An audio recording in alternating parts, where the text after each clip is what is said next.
అందరికీ నమస్కారం. ఈరోజు కథ హర్ష వెడ్స్ వేద అనే కాబోయే వధూవరులో చిరునవ్వులు చిందిస్తూ ఉన్న ఫోటోలు, వారిద్దరి పేర్లతో స్వాగతం పలుకుతున్నట్టుగా పెద్ద పెద్ద ఫ్లెక్స్ బోర్డులు ఏర్పాటు చేసి వచ్చే అతిథుల్ని ఆకర్షిస్తున్నాయి. లోపలికి వచ్చే అతిథులు హడావిడే. చాలా భారీ ఎత్తున జరుగుతున్న పెళ్ళి, భోజనాలు, మధ్య మధ్యలో ఎంటర్టైన్మెంట్ ప్రోగ్రామ్స్, చాలా హడావిడిగా ఉంది కళ్యాణ మండపం.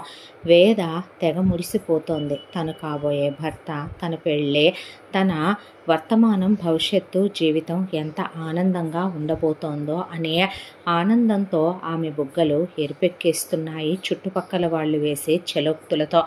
ఇక హర్ష విషయానికి వస్తే దిగులు, మనసంతా ఆందోళనగా ఉంది, టెన్షన్గా ఉంది. తను చేసేది కరెక్టేనా, కానీ ఇప్పుడు తనకి ఇంతకు మించి మరొక దారి ఉందా అనే ఎన్నో ఆలోచనలు. ఇక ఆలోచించి ప్రయోజనం లేదో, ఇప్పుడు జరిగేదాన్ని అంగీకరించవలసిందే అనే దాంతో వాళ్ళ పెళ్ళి జరిగిపోయింది. ఆ తరువాత హర్షకి, వేదకి చాలా గ్రాండ్గా వాళ్ళ సత్యనారాయణ వ్రతం కూడా పెళ్ళంత గ్రాండ్గా జరిపించారు. ఆ తరువాత రిసెప్షను ఇంకా గ్రాండ్గా జరిగింది. ఇక శోభనం ఏర్పాట్లు చేశారు, అమ్మాయిని అలంకరిస్తున్నారు. ఈలోపు శోభనం గదే ఎంత అట్టహాసంగా తయారు చేయించారంటే సినిమాల్లో కూడా అంత అద్భుతమైనటువంటి డెకరేషన్ చేయించలేరేమో, అంత అద్భుతంగా ఉంది హర్ష పడగ్గదే. ఇక ముందే పెళ్లి కొడుకు వెళ్ళాలి కాబట్టి, ఏరా నువ్వు సిద్ధమేగా అంటే అనే అమ్మతో అని, ముందు నువ్వు వెళ్ళు గదిలోకి అన్న తర్వాత హర్ష గదిలోకి వచ్చాడు. వచ్చిన తర్వాత ఒకటే ఆలోచన, వెళ్ళి కిటికీ దగ్గర అలా నిలబడ్డాడు. ఆ రోజు నిండు పౌర్ణమి. ఆ పౌర్ణమి చంద్రుణ్ణి చూస్తూ అలా ఆలోచించుకుంటున్న అతని మనసులో రెండు సందిగ్ధాలు. ఇప్పుడు తను గతాన్ని తలుచుకుంటూ జరిగిపోయిన విషయాలన్నీ పదే పదే మనసులోకి తెచ్చుకొని ఆలోచించుకుంటూ తన వర్తమానాన్ని, భవిష్యత్తుని చీకటి చేసుకోవాలా? ఇప్పుడు వేదకి జరిగింది చెప్తే అంతకు ముందెందుకు చెప్పలేదని అడిగితే తన దగ్గర సమాధానం ఉందా? పైగా వేద చాలా సెన్సిటివ్ అమ్మాయి, ఓవర్ సెన్సిటివ్ అమ్మాయి, గుండె బద్దలై చనిపోతుంది. అంత మంచి అమ్మాయి భార్యగా దొరకటం, తను ఏ జన్మలోనో భగవంతుడికి వజ్రాల పువ్వులతో పూజ చేశాడేమో బహుశా, అందుకే మెచ్చి దేవుడు అలాంటి అమ్మాయిని భార్యగా పంపాడేమో. ఇప్పుడు తను గతాన్ని తలుచుకుంటూ ఆ అమ్మాయిని దుఃఖానికి గురి చేయటం చాలా పెద్ద తప్పు. ఇప్పుడు తను పెళ్ళైన మగాడు, మనస వాచ కర్మణ బంధుమిత్రుల సమక్షంలో ఆ అమ్మాయి మెళ్ళో 3 ముళ్ళు వేసి అగ్ని సాక్షిగా జీవితాంతం తోడుంటానని ప్రమాణం చేసిన తను జరిగిపోయిన వాటిని మనసులో పెట్టుకొని ఆ అమ్మాయికి దూరంగా ఉండటం తప్పు. ఇప్పుడు తన అమ్మాయితో ఇంటిమేట్ అవ్వగలడా, క్లోజ్ అవ్వగలడా? ఇప్పుడు అవ్వలేకపోతే ఏమైంది? వేదతో కాస్త టైం తీసుకుందామని చెప్పినా తను అర్థం చేసుకునే అమ్మాయే. మహా 1 నెల, 2 నెలలు, 3 నెలలు, 6 నెలలు తను ఆ టైం ఇవ్వగలదు. అప్పటి వరకు ఫ్రెండ్లీగా, స్నేహంగా ఉంటూ, ఇద్దరూ క్లోజ్గా ఉంటూ, ఒకళ్ళ అభిప్రాయాలు ఒకళ్ళు షేర్ చేసుకుంటూ, ప్రేమానురాగాలతో కలిసి ఉండకూడదా ఏంటి? ఏదో ఒకరోజు గతం అనేటటువంటి మరక తను చెరిపేయాలి. తన భార్యతో తన సంపూర్ణ జీవితాన్ని అనుభవించాలి. ఏదో జరిగిపోయిందనే అందమైన తన జీవితంలో నిండుగా పౌర్ణమిలానే వచ్చింది తన భార్య. అలాంటి తన భార్యను దుఃఖానికి గురి చేయటం ఒక మనిషిగా, మానవత్వం ఉన్న వ్యక్తిగా తన లక్షణం కాదు అని ఆలోచించుకుంటూ ఉండగానే ఈలోపు ఒక్కసారి ఫోన్లో, అసలు ఈ పెళ్లి హడావిడిలో ఫోనే చూడలేదని ఫోన్లో ఎవరెవరు విషెస్ పంపించారో చూస్తూ అందరికీ రివర్స్లో పెళ్ళికి రాలేని వాళ్ళు, కొంతమంది రిసెప్షన్కి అటెండ్ అవ్వని వాళ్ళు, వ్రతానికి అటెండ్ అవ్వని వాళ్ళు, కంగ్రాచులేషన్స్, హ్యాపీ మ్యారీడ్ లైఫ్ అని పెట్టిన వాళ్ళందరికీ thank you thank you thank you అని పెట్టుకొస్తూ ఉండగా అనుకోకుండా ఒక వీడియో మెసేజ్ చూసేసరికి ఈ నెంబర్ నుండి వీడియో మెసేజా అనే ఆ మెసేజ్ని ఓపెన్ చేసి చూశాడు హర్ష. అంతే, అతని గుండె ఒక్క క్షణం ఆగిపోయి తిరిగి కొట్టుకోవటం మొదలుపెట్టింది. అంతా దాంట్లో హర్ష కళ్ళ నిండా నీళ్ళు, దుఃఖంతో ఊపిరాడనట్టుగా అయిపోయింది హర్ష పరిస్థితి. ఈలోపు తలుపు తీసుకుని వేద లోపలికి అడుగు పెట్టింది. దగ్గరకు వచ్చి పాల గ్లాస్తో నుంచుంది.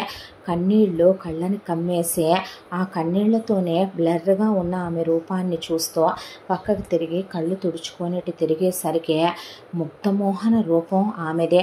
నిజం చెప్పాలంటే ఆ చంద్రుడు అలా తనలో ఉన్నటువంటి కాంతినంతా ఒక అమ్మాయిలో నింపి తన ఎదురుగా నించోపెట్టినట్టు ఉందే.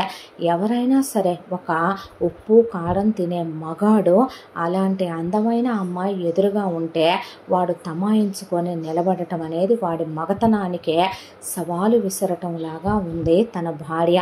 ఆ అమ్మాయి వైపు చూస్తూ నీకు అన్యాయం చేశానా, చేస్తున్నానా, నేను ఎందుకు ఇంత పెద్ద తప్పు చేశాను అనే ఆ అమ్మాయి పాల గ్లాస్ అందిస్తే గ్లాస్ తీసుకొని పక్కన పెట్టేసి నేను ఇప్పుడే దీనికి రెడీగా లేను వేదా అంటే పర్లేదు ఏమైంది, అబ్బాయిలు నర్వస్ అవుతారని ఫస్ట్ నైట్ రోజు నేను విన్నానులే హర్ష, ఇప్పుడే మన ఇద్దరం క్లోజ్ అవుదామని నేను అన్నానా, టైం తీసుకుందాం పర్లేదు, అప్పటి వరకు ఫ్రెండ్లీగా ఉందామా, మన ఇద్దరం హ్యాపీగా క్లోజ్గా మాట్లాడుకుందామా అంటే నేను ఇప్పుడు ఏమీ మాట్లాడటానికి రెడీగా లేను, సరే పడుకున్నాందా అయితే నువ్వు పడుకోవా ప్లీజ్ అనే ఆ ఫోన్ తీసుకుని అలాగే బాత్రూంలోకి వచ్చేసాడు హర్ష. గంటన్నర 2 గంటలు 3 గంటలు వేదకి కళ్ళు మైకంతో పడిపోతున్నాయి, నిద్ర వచ్చే. దాంతో ఇక నేను పడుకుండిపోతాను అని అనుకుంటూనే పడుకుండిపోయిందే.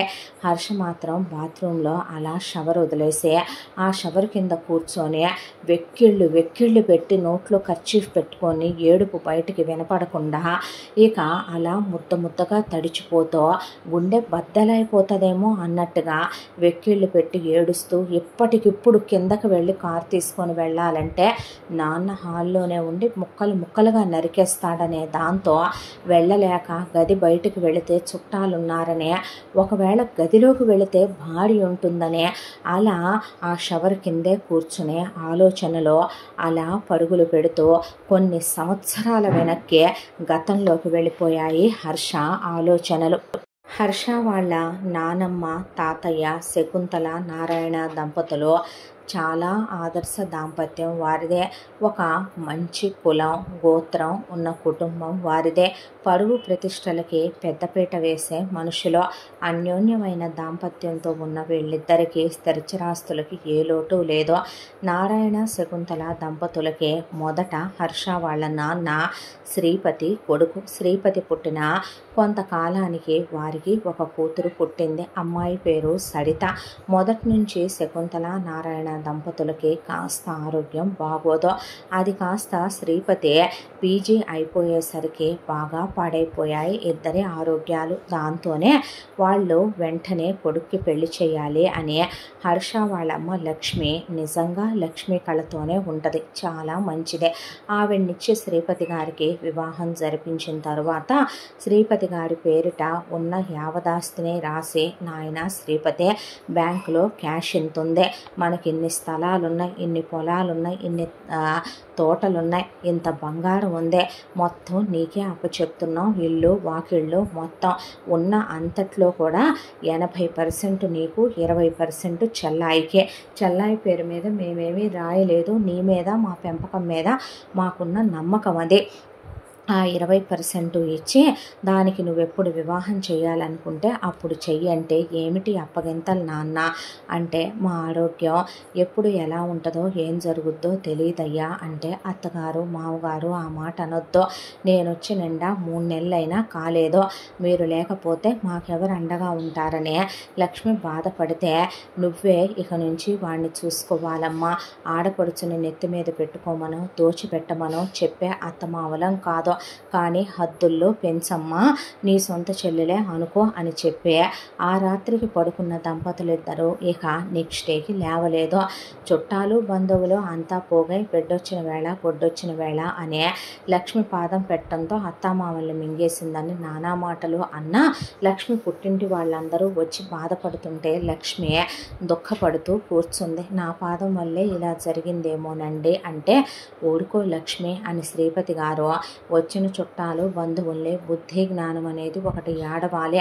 మా అమ్మ నాన్నలకి గత కొన్నేళ్లుగా ఆరోగ్యం బాగోటం లేదు, వాళ్ళకి ఆరోగ్యం బాగోటం లేదనే దాంతోనే హుటాహుటిన వాళ్ళు నాకు వివాహం జరిపించారు.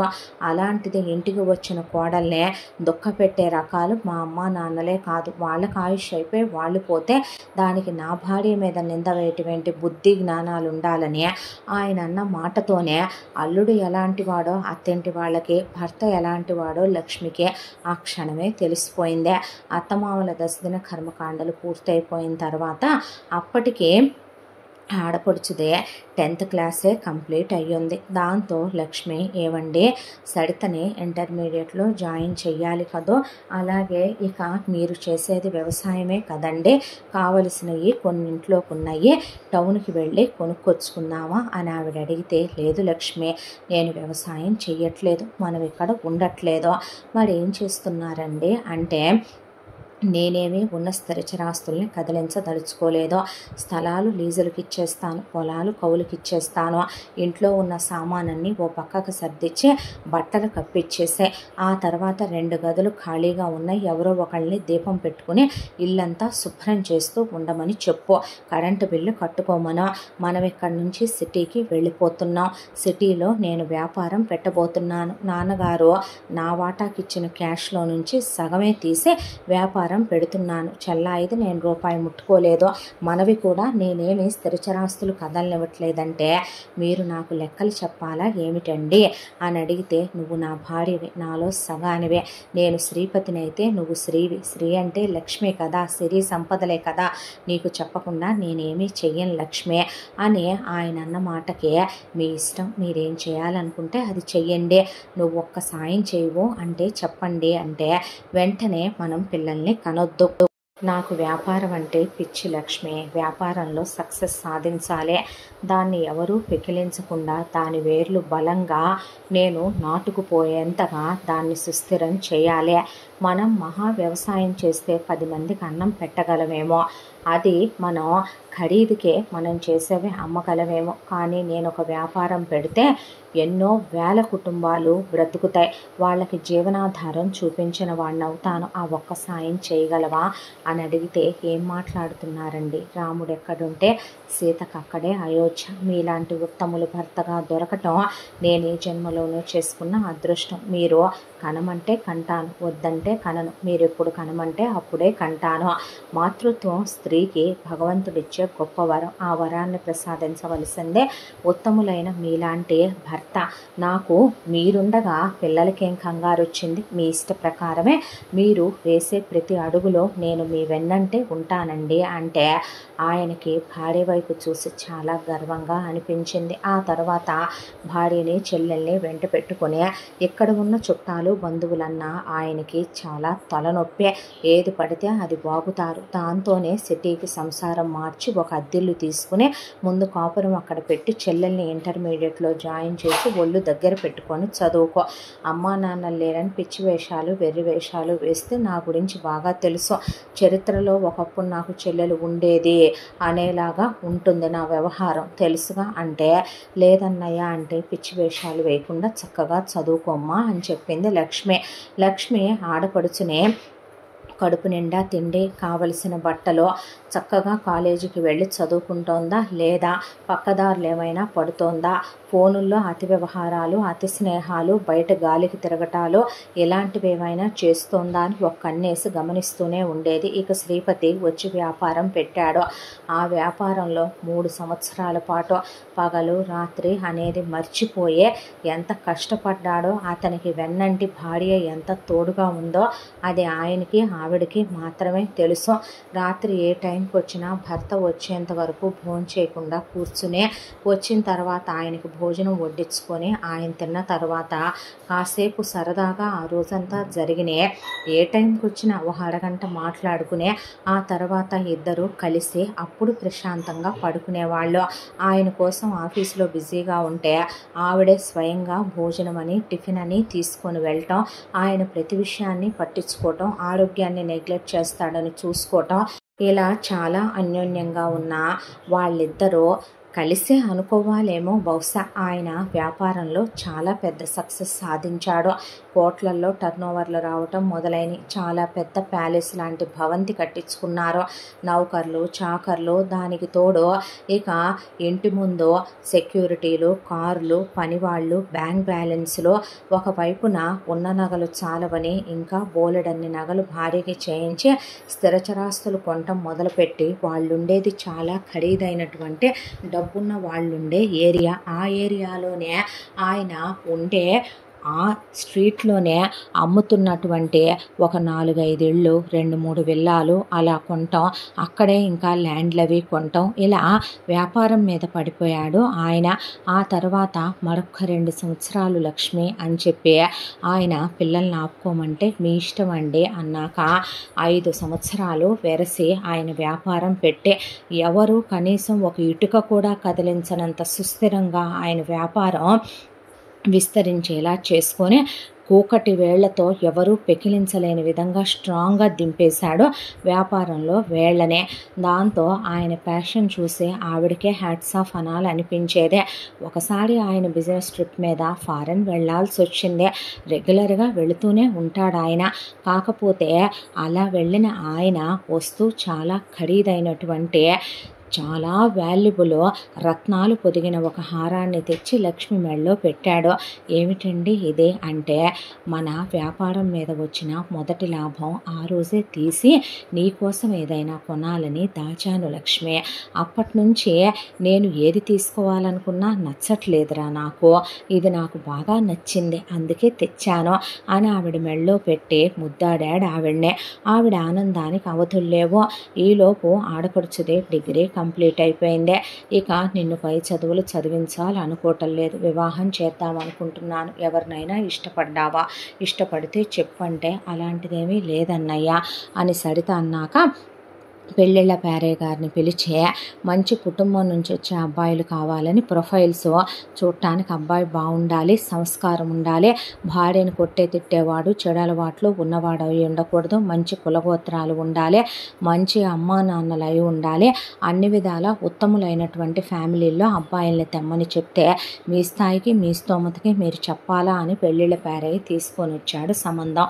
తెచ్చిన తర్వాత దాదాపు నేను 10 ప్రొఫైల్స్ తెచ్చాను శ్రీపతి గారు అంటే, ఆయన ఆ 10 ప్రొఫైల్స్ చెల్లెల దగ్గర పెట్టి వీళ్లతో నువ్వు పెళ్లి చూపులు ఏర్పాటు చేయమంటే చేస్తానంటే, అలా కాదన్నయ్య కొన్నాళ్ళు ట్రావెల్ చేసి, ట్రావెల్ అంటే ఏంటి వీధులకు ఎక్కుతానంటావా, ట్రావెల్ అంటే ఏంటి వాళ్ళతో కలిసి ఎంత దూరాలు వెళ్ళాలంటావో, అది కాదన్నయ్య పిచ్చి వేషాలు వేయకో, అబ్బాయిల్ని ఒక్కొక్కళ్ళగా రమ్మనమని పిలిపిస్తాను, వదిన నేను కలగజేసుకో, మనకు ఒక గార్డెన్ ఉంది, మన ఇంట్లో పని వాళ్ళు ఉన్నారు, నువ్వు అబ్బాయితో 10 feet డిస్టెన్స్లో కూర్చొని పద్ధతిగా మాట్లాడు, అలా వాళ్ళతో నువ్వు 5-6 సార్లు మాట్లాడి ఎవరు నచ్చారు నీ అభిప్రాయం అతని అభిప్రాయం కలిసిందని చెప్తే ఆ తర్వాత నేను చేయాల్సినవి చేసుకుంటానన్నాక సరేనందే. ఎంత దాంట్లో వదిన అన్నయ్య కలగ చేసుకోకపోయినా ఒక కన్ను చెల్లెల మీద వేసే ఉంచే వచ్చిన సంబంధాలన్నిట్లో 7-8 మంది సరితకు నచ్చలేదు. ఫైనల్గా నరేష్ అనే ఒక అబ్బాయి తనకు నచ్చాడనే అతని అభిప్రాయాలు తన అభిప్రాయాలు కలిశాయని చెప్పింది. దాంతో ఆయన వైపు నుంచి చెల్లి నచ్చిందనంగానే ఇచ్చి చేసేయటం పద్ధతి కాదు కదా, అమ్మా నాన్నలు అప్పగించిన బాధ్యత పద్ధతిగా పూర్తి చేయాలనే దాంతో వాళ్ళ పర్సనల్ డీటెయిల్స్ కనుక్కుంటే నరేష్ అమ్మా నాన్నలకు ఒక్కడే కొడుకు, పైగా గవర్నమెంట్ జాబ్లో ఉన్నాడు, చాలా పెద్ద పొజిషన్లో ఉన్నాడు, మంచి శాలరీ, పై డబ్బులు కూడా బాగా వస్తాయి, దానికి తోడు వాళ్ళ అమ్మా నాన్నలకి బోల్డంత స్థిరచరాస్తులు ఉన్నాయి, వాళ్ళ కుటుంబం చాలా మంచిదే, కులగోత్ర కూడా ఉన్న కుటుంబం అనే దాంతో ఆయన సరేనని చెప్పి ఇక చెల్లెలు మెచ్చిన వాడే చెల్లెలకి ఇచ్చి చెయ్యాలనుకున్న మాట వాస్తవం. అన్నీ కరెక్ట్గా ఉన్న వాళ్ళని ఇచ్చి చేయటం, తనకప్ప చెప్పిన బాధ్యతని తను కరెక్ట్గా నిర్వర్తించటం. దాంతో చాలా వైభోగంగా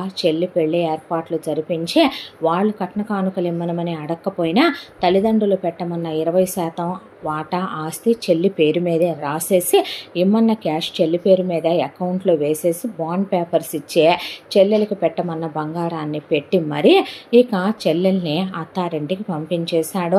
వచ్చిన చుట్టాలు బంధువులు అల్లుడిని ఇల్లరికం తెచ్చుకోవాల్సిందే, చెల్లిని పక్కింటి పక్కింట్లో పెట్టుకోవాల్సిందే, ఒక్కగానొక్క చెల్లెల్ని అమ్మా నాన్న లేకపోయినా దూరం పంపుతున్నావు అన్న మాటలు ఆయన ఒక్కటే అన్నాడు. ఆడపిల్ల అన్న తర్వాత అత్తారింటికి వెలుగు తెచ్చేది అవ్వాలి. పుట్టింటి వాళ్ళు బాధ్యత పూర్తి చేసుకున్న తర్వాత ఇంకా పుట్టింటి మీద పడి దిగతినాలి అనుకోకూడదు.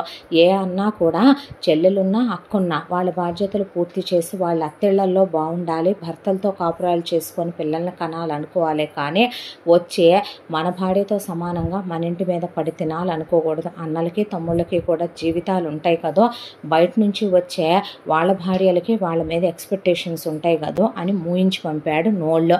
ఆ తర్వాత సరిత అత్తారింటికి వెళ్ళిపోయింది. సరిత కాపురానికి వెళ్ళిన నెల రోజులకే నరేష్ వాళ్ళ అమ్మ నాన్న ఒక యాక్సిడెంట్లో చనిపోయారు. లక్ష్మీ శ్రీపతి వెళ్ళి బాధపడొద్దని ఓదార్చి వచ్చారు. ఆ తరువాత ఇటు లక్ష్మి గర్భవతి అయింది. దాంతో శ్రీపతి గారు పెళ్ళైన 5 ఏళ్ల తర్వాత వచ్చిన గర్భం కావటంతో ఆయన వ్యాపారం పనులన్నీ కూడా ఇంటి వద్ద నుంచే చూసుకుంటూ అవసరమైతే ఒక 2 గంటలకు మించి ఆఫీస్కి వెళ్లకుండా అత్తారు వాళ్ళు పంపించమన్నా ఆయనకి భార్య అంటే ప్రాణం కాబట్టి కాలు కింద పెట్టనివ్వకుండా ఆయనే దగ్గరుండే ఆవిడనెంతో జాగ్రత్తగా చూసుకుంటూ ఆ టైంలో ఏ భార్య అయినా భర్తతో గడపాలనుకుంటదే, సంతోషంగా సుఖంగా ఉండాలని ఆవిడ్ని చిరునవ్వులు నవ్విస్తూ ఆవిడ పక్కనే ఉండి పర్సనల్ కేర్ తీసుకోవటం మొదలుపెట్టాడు. ఈలోపు సరిత నరేష్తో మా అన్నయ్యలాగా నువ్వు కూడా వ్యాపారం పెట్టొచ్చు కదా, కోట్లు సంపాదించవచ్చు కదా అంటే ఎవరికైనా వ్యాపారం అనేది పుట్టుకతోనే అబ్బాలి అంటే వాళ్ళకి ఒక ప్యాషన్ అనేది ఉండాలి, పట్టుదల అనేది ఉండాలి, సాధించాలనే వాళ్ళల్లో గట్స్ ఉండాలి. అవేవి నరేష్ దగ్గర లేవు. కానీ భార్య అన్నదే తడవుగా తన మనసులో కూడా అదే ఉన్నట్టు ఉన్న ఉద్యోగానికి రిజైన్ ఇచ్చేసే బంగారం లాంటి ఉద్యోగాన్ని కాలుదన్నుకొని మొత్తం వ్యాపారం అనే ఆస్తంతా అమ్మేసి వ్యాపారం పెట్టి దివాళా తీసేశారు. దివాళా తీయటానికి కారణం వ్యాపారం పెట్టి ఒక్కరోజు ఆ వ్యాపారం మొహం చూడకుండా అడ్డమైన వాళ్ళని ఆ వ్యాపారంలో పెట్టి డబ్బులు పెట్టేపాటికి మొత్తం పోను అప్పులు మిగిలాయి. అప్పుల వాళ్ళు వీళ్ళనే తంతానికి ఇంటి మీదకి వస్తే పాడిపోయే అన్న ఇంటి దగ్గరికి వెళ్ళి తలుపులు కొట్టింది సరిత. తలుపులు తెరిచాడు శ్రీపతి గారు. లక్ష్మికి ఇంత పెద్ద పొట్ట అప్పటికే పెరిగి ఆవిడికి 7వ నెల కూడా దాటిపోయి 8వ నెల వచ్చి ఉందే. దాంతో ఏంటనేసరికి ఇలా వ్యాపారం పెట్టాం, మొత్తం నష్టపోయామన్నయ్య, నువ్వు తప్ప దిక్కులేరు, నువ్వు కూడా వదిలేస్తే మేము ఎందులో దాంట్లో దూకి చావటమేను అనేసరికి మరి అప్పులేం చేద్దాం అనుకుంటున్నారు అని ఆయన అడిగితే ఎగ్గొట్టేద్దాం బావా, ఎగ్గొట్టేద్దాం అన్నయ్య, ఐపీ పెట్టేద్దామంటే నోరు ముయ్యండి చాలే కానీ అని ఆయనకి చాలా బాధ అనిపించింది. మిమ్మల్ని నమ్మి ఒకళ్ళు అప్పిచ్చారు అంటే వాళ్ళే అవసరంలో ఉన్నారు, ఇప్పుడు మీరు ఇలా చేసొస్తే వాళ్ళని నమ్ముకున్న వాళ్ళ కుటుంబాలు ఏమైపోతాయో ఆలోచించారా అని అప్పుల వాళ్ళని పిలిచి వీళ్ళకి వ్యాపారాల్లో నష్టాలు వచ్చినాయి, వడ్డీ ఇవ్వలేని అసలు వడికిస్తానని అప్పులు మొత్తం శ్రీపతి గారు తీర్చిన తర్వాత ఆయనేమి చెల్లెల్ని ఇంట్లో పెట్టుకుందాం పక్కింట్లో పెట్టుకుందాం అని కల్లో కూడా అనుకోలే. నా స్నేహితుడితో ఒక వ్యాపారం ఉంది, నీ మొగుడికి ఉద్యోగం ఇమ్మంటాను, వెళ్ళి ఉద్యోగం చేసుకోమను, ఏదో ఒక ఇల్లు అద్దెకి తీసుకొని ఉండండి అంటే వీళ్ళ నట్టింట్లో పడి సరిత జుట్టు వెరబోసుకొని అమ్మా నాన్నలు ఫోటోలు పెట్టుకొని గుండెలు బాధేసుకుంటూ కడుపు మీద గుండెల మీద కొట్టేసుకుంటూ చూడన్నయ్య, నువ్వు నన్ను అన్యాయం చేద్దాం అనుకుంటున్నావా, నేను నీ చెల్లెల్ని ఇంటి ఆడపడుచునే, అమ్మా నాన్నలే ఉంటే నాకు ఇలా అన్యాయం జరుగుతుంటే చూస్తూ ఉండేవాళ్ళ, నా మొగుడు ఒకళ్ళ కింద ఏం పని చేయగలుగుతాడన్నయ్య, బాగా బ్రతికిన మనిషి, అదేదో అంత పెద్ద వ్యాపారం పెట్టావు, నా మొగుడికి ఏదో ఒక సెక్టార్ నువ్వే ఇవ్వలేవా, నా మొగుడు ఉద్యోగం చేసుకుంటాడు, అంతేగాని ఎవరో కింద నీ చెల్లెలు మొగుడిని నీ బావమరిదిని చేతులు కట్టుకొని నుంచోమంటావా, ఇన్ని ఇళ్ళు కట్టించావు, నాకు ఒక ఇల్లు ఇవ్వలేవా నేను ఉండటానికి, ఆ ఎదురుగా ఉన్న విల్ల ఖాళీగానే ఉందగా, సందు చివర ఉన్నది, అది ఇచ్చే మాకు అనేపాటికి ఆయనకు అసలు ఏం మాట్లాడాలో అర్థం కాల. భారీ కడుపుతో ఉంది, ఆవిడ టెన్షన్ పడుతుంది, డాక్టర్స్ ఆవిడని టెన్షన్ పడినివ్వద్దని ఆయనకి మరీ మరీ చెప్పారు. దాంతోనే పాడు దరిద్రం అనే సరే వెళ్ళి ఉండండి అని చెప్పి సందు చివర ఉన్న విల్లా తాళాలు ఇచ్చాడు ఆయన. ఫుల్లీ ఫర్నిష్డ్ విల్లా అది. అందులో దిగాక నరేషు ఆఫీస్కి వెళ్ళాడు. బాధ్యతగా చేస్తాడని ఒక సెక్టార్ అప్పగించాడు శ్రీపతి గారు. ఆఫీసులో ఉన్న సూపర్వైజర్లు, శ్రీపతి గారి పిఏ 10,000 రూపాయలు ఉద్యోగస్తుడు చేసే పని కూడా మీ బావమరిది చెయ్యట్లేదు సార్ అన్న ఆయన తలకాయ పట్టుకొని కూర్చొని అదేదో మిగతా వాళ్ళని చేయమని చెప్పి అసలు చెల్లెలు మొగుడు గట్టిగా 1-2 గంటలు కూడా ఉండడు ఆఫీసులో. ఇట్లా రావటం అట్లా చెల్లెల దగ్గరికి అని చెప్పి వెళ్ళిపోతాడు ఆఫీసు నుంచి. పైగా ఆయన అందరికి ఇచ్చినట్టు తన మొగుడికి శాలరీ ఇవ్వకూడదు. నెలకి 2 లక్షల రూపాయలు శాలరీ ఇవ్వాలి. తలకాయ పట్టుకొని కూర్చొని నాకు ఇదేం కర్మో సుఖం లేకుండా అనుకుని ఇలా అనుకుంటూ ఉండగానే లక్ష్మికి డెలివరీ అయ్యింది. బాబు పుట్టాడు. బాబు పుట్టగానే హాస్పిటల్లో డాక్టర్ గారు పిలిచి లక్ష్మి గారి గర్భసంచి వీక్గా ఉండటం వల్ల తీసేసామండి, ఇంకా ఆవిడకి పిల్లలు పుట్టరు అన్నాక థ్యాంక్స్ డాక్టర్, ఆ విషయం ఎవరికి చెప్పొద్దని ఆయన లక్ష్మి దగ్గరికి వచ్చి ఆ విషయం చెప్తే ఆవిడ బాధపడితే బాధపడద్దు లక్ష్మి, ఒక్కడు పుట్టినా వారసుడు పుట్టాడు, పాపే పుట్టినా నేను బాధపడేవాడిని కాదు, మన ప్రేమకి గుర్తు అనుకుంటాను నేను.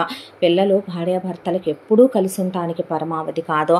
మనకి బిడ్డలు లేకపోతే బాధపడాలి, ఒకడు పుట్టాడు కానీ మనకి పిల్లలు కలగరనే విషయం నువ్వు మనిద్దరి మధ్యలోనే ఉంచు, ఎవరికి చెప్పొద్దు అని వీడిని మాత్రం నా వారసుడిగా పెంచి పెద్ద చేద్దాం మంచి లక్షణాలతో అనే బాబు పేరు హర్ష అని పెట్టుకున్నారు. ఆ తర్వాత పిల్లాడు అలా పెరుగుతూ ఉండగా ఒక రోజున బాబుది ఫంక్షన్ జరుగుతోంది.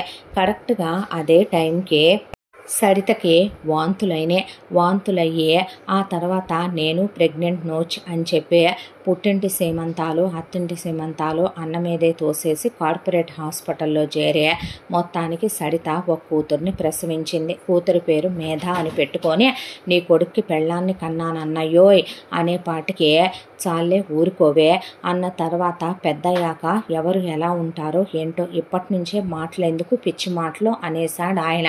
అదేంటి వదిన అలా మాట్లాడతాడు అన్నయ్య అనే సరిత మళ్ళీ వెంటనే ప్రెగ్నెంట్ అయి ఇంకో కూతుర్ని కందే. శ్వేత అని పేరు పెట్టింది. ఇంకాపవే ఎంతమందిని కంటావనే ఆయనంటే అదేంటి నీ కొడుకున్నాడు నా కొడుకు ఉండొద్దా అనే మళ్ళీ గర్భవతి అయ్యే ఈసారి ఇంకొక కొడుకుని కందే. కానీ సుభాష్ అని పేరు పెట్టింది. అమ్మయ్య నేను ముందు ఒడ్డున పడ్డాను లక్ష్మి అనేసరికి ఆవిడేమీ మాట్లాడలేదు. ఆ తర్వాత ఆపరేషన్ చేయించుకున్నాక హర్ష వెళ్ళే స్కూల్కి తన 3 పిల్లల్ని పంపి ఆయనే ఫీజులు కట్టాలి. మీ ఆయనకి జీతం ఇస్తున్నానంటే అదేంటన్నయ్య నీకు 4 బిడ్డలైతే నువ్వు ఫీజు కట్టవా? ఆయన జీతం ఏ మూలకు సరిపోతోంది? బాగా బ్రతికిన మనిషి, ఆ జీతం ఖర్చులకి ఖర్చు అయిపోవటం లేదు అని చెప్పి ఎప్పుడు చూసినా పొద్దున్నే లేవటం, వీళ్ళింటికి పిల్లలు 3 వేసుకొని మొగుడు పెళ్ళాం రావటం, టిఫిన్ ఇక్కడే, లంచ్ ఇక్కడే, స్నాక్స్ ఇక్కడే, డిన్నర్ ఇక్కడే, జస్ట్ అలా వాళ్ళ ఇంటికి వెళ్ళటం. అది కాక మళ్ళీ లక్ష్మి ఇంటికి సరుకులు తెప్పిస్తే ఒకవైపున గ్రాసరీసు ఇటుతో పాటు అటు దింపాలి. గ్రాసరీసోడు లక్ష్మి చీరలు కొనుక్కుంటే తను కొనుక్కుంటుంది, హర్షకు బట్టలు కొనేటప్పుడు తన పిల్లలకు కొనాలి, శ్రీపతి కొనుక్కునేటప్పుడు తన మొగుడికి కొనాలి. పైగా లక్ష్మి నగలు చేయించుకుంటుంటే లక్ష్మి 4 సెట్లు తీసుకుంటే అట్లీస్ట్ తనకో సెట్టు తన కూతుళ్ళిద్దరికీ చెరో సెట్టు కొని తీరాల్సిందే. ఏం కర్మరా దేవుడా నాకు అనుకోనే గుడికి వెళ్తే వేళ్ళనకే, ఊడికి వెళ్తే వేళ్ళనకే, ట్రిప్పుకి వెళ్తే వేళ్ళనకే, వాళ్ళు తీర్థయాత్రలకు వెళ్తే వాళ్ళనకే, వాళ్ళు పిక్నిక్కి వెళ్ళినా, పార్టీకి వెళ్ళినా, సినిమాకి వెళ్ళినా, షాపింగ్కి వెళ్ళినా వాళ్ళని వదలకుండా వీళ్ళ 5 కూడా తిరుగుతూ ఉండేవాళ్ళు. కొంతమంది వదిలించుకోలేని భారమైన బాధ్యతలంటే ఇవేనేమో అనే శ్రీపతి గారికి విసుగనిపించేస్తూ ఉండేదే. ఆయన అన్నాడు కదా పెద్దయ్యాక ఎలా ఉంటారో పిల్లలు ముందస్తు మాటలు ఎందుకు అనే ఆ మాట ఆయన అన్నాడు కాబట్టి చిన్నప్పటి నుంచే హర్షని మేధని ఒకే దగ్గర పెట్టి పెంచుతూ బావేని మొగుడు మరదలేని పెళ్ళాం, బావేని మొగుడు మరదలేని పెళ్ళాం అనే పెంచుతూ ఉండగా హర్ష కూడా రాను మేధ తను ఒకటే స్కూలు ఒకటే క్లాసు అవ్వటం, పైగా మేధ ఇంట్లో కూడా బావా అంటూ తిరగటం, కలిసి ఆడుకోవటం, కలిసే పెరగటం, కలిసే తినటం, కలిసే పడుకోవటమో ఏమో కానీ మీద ఇష్టం ఏర్పడింది. ఆ తర్వాత వయసులో పెద్దవటం ఒకటే. హర్షకి 10th క్లాస్కి వచ్చేపాటికి ప్రేమ అంటే ఏంటో తెలిసే మేధకి తనే ఒక రోజున ప్రపోజ్ చేశాడు.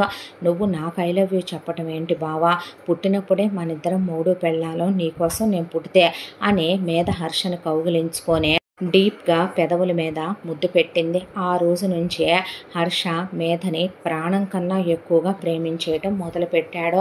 మేధ కూడా హర్షతో అంతే క్లోజ్గా ఉండేదే.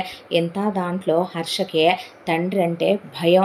ఎంత ఫ్రీడమ్ ఇచ్చినా, ఎంత ఫ్రెండ్లీగా ఉన్నా, వాళ్ళమ్మన్నా కూడా చాలా భయం. అమ్మా నాన్నల ముందు పిచ్చి వేషాలు వేస్తే వాళ్ళు నరికి పోగులు పెట్టేస్తారని వాళ్ళ ముందు అసలు మరదలతో ఎక్కువ మాట్లాడేవాడు కాదు. అమ్మొస్తుంది పక్కకు కూర్చో, నాన్నొస్తున్నాడు వేరే కూర్చో అనేసి తనక్కడి నుంచి లేచి వెళ్ళిపోయేవాడు. ఇక ఇలా కాదని మేధే హర్షనే వాళ్ళ ఇంటికి తీసుకెళ్లేదే. అక్కడ హర్ష ఒళ్ళో కూర్చోవటం, ఒళ్ళో పడుకోవటం, గుండెల మీద పడుకోవటం, ఉప్పెక్కటం, హర్షని తినిపించమని చెప్పటం, తన కాళ్ళు హర్ష గుండెల మీద పెట్టి హర్ష గుండెల మీద వెంట్రుకల్ని అలా రాయటం.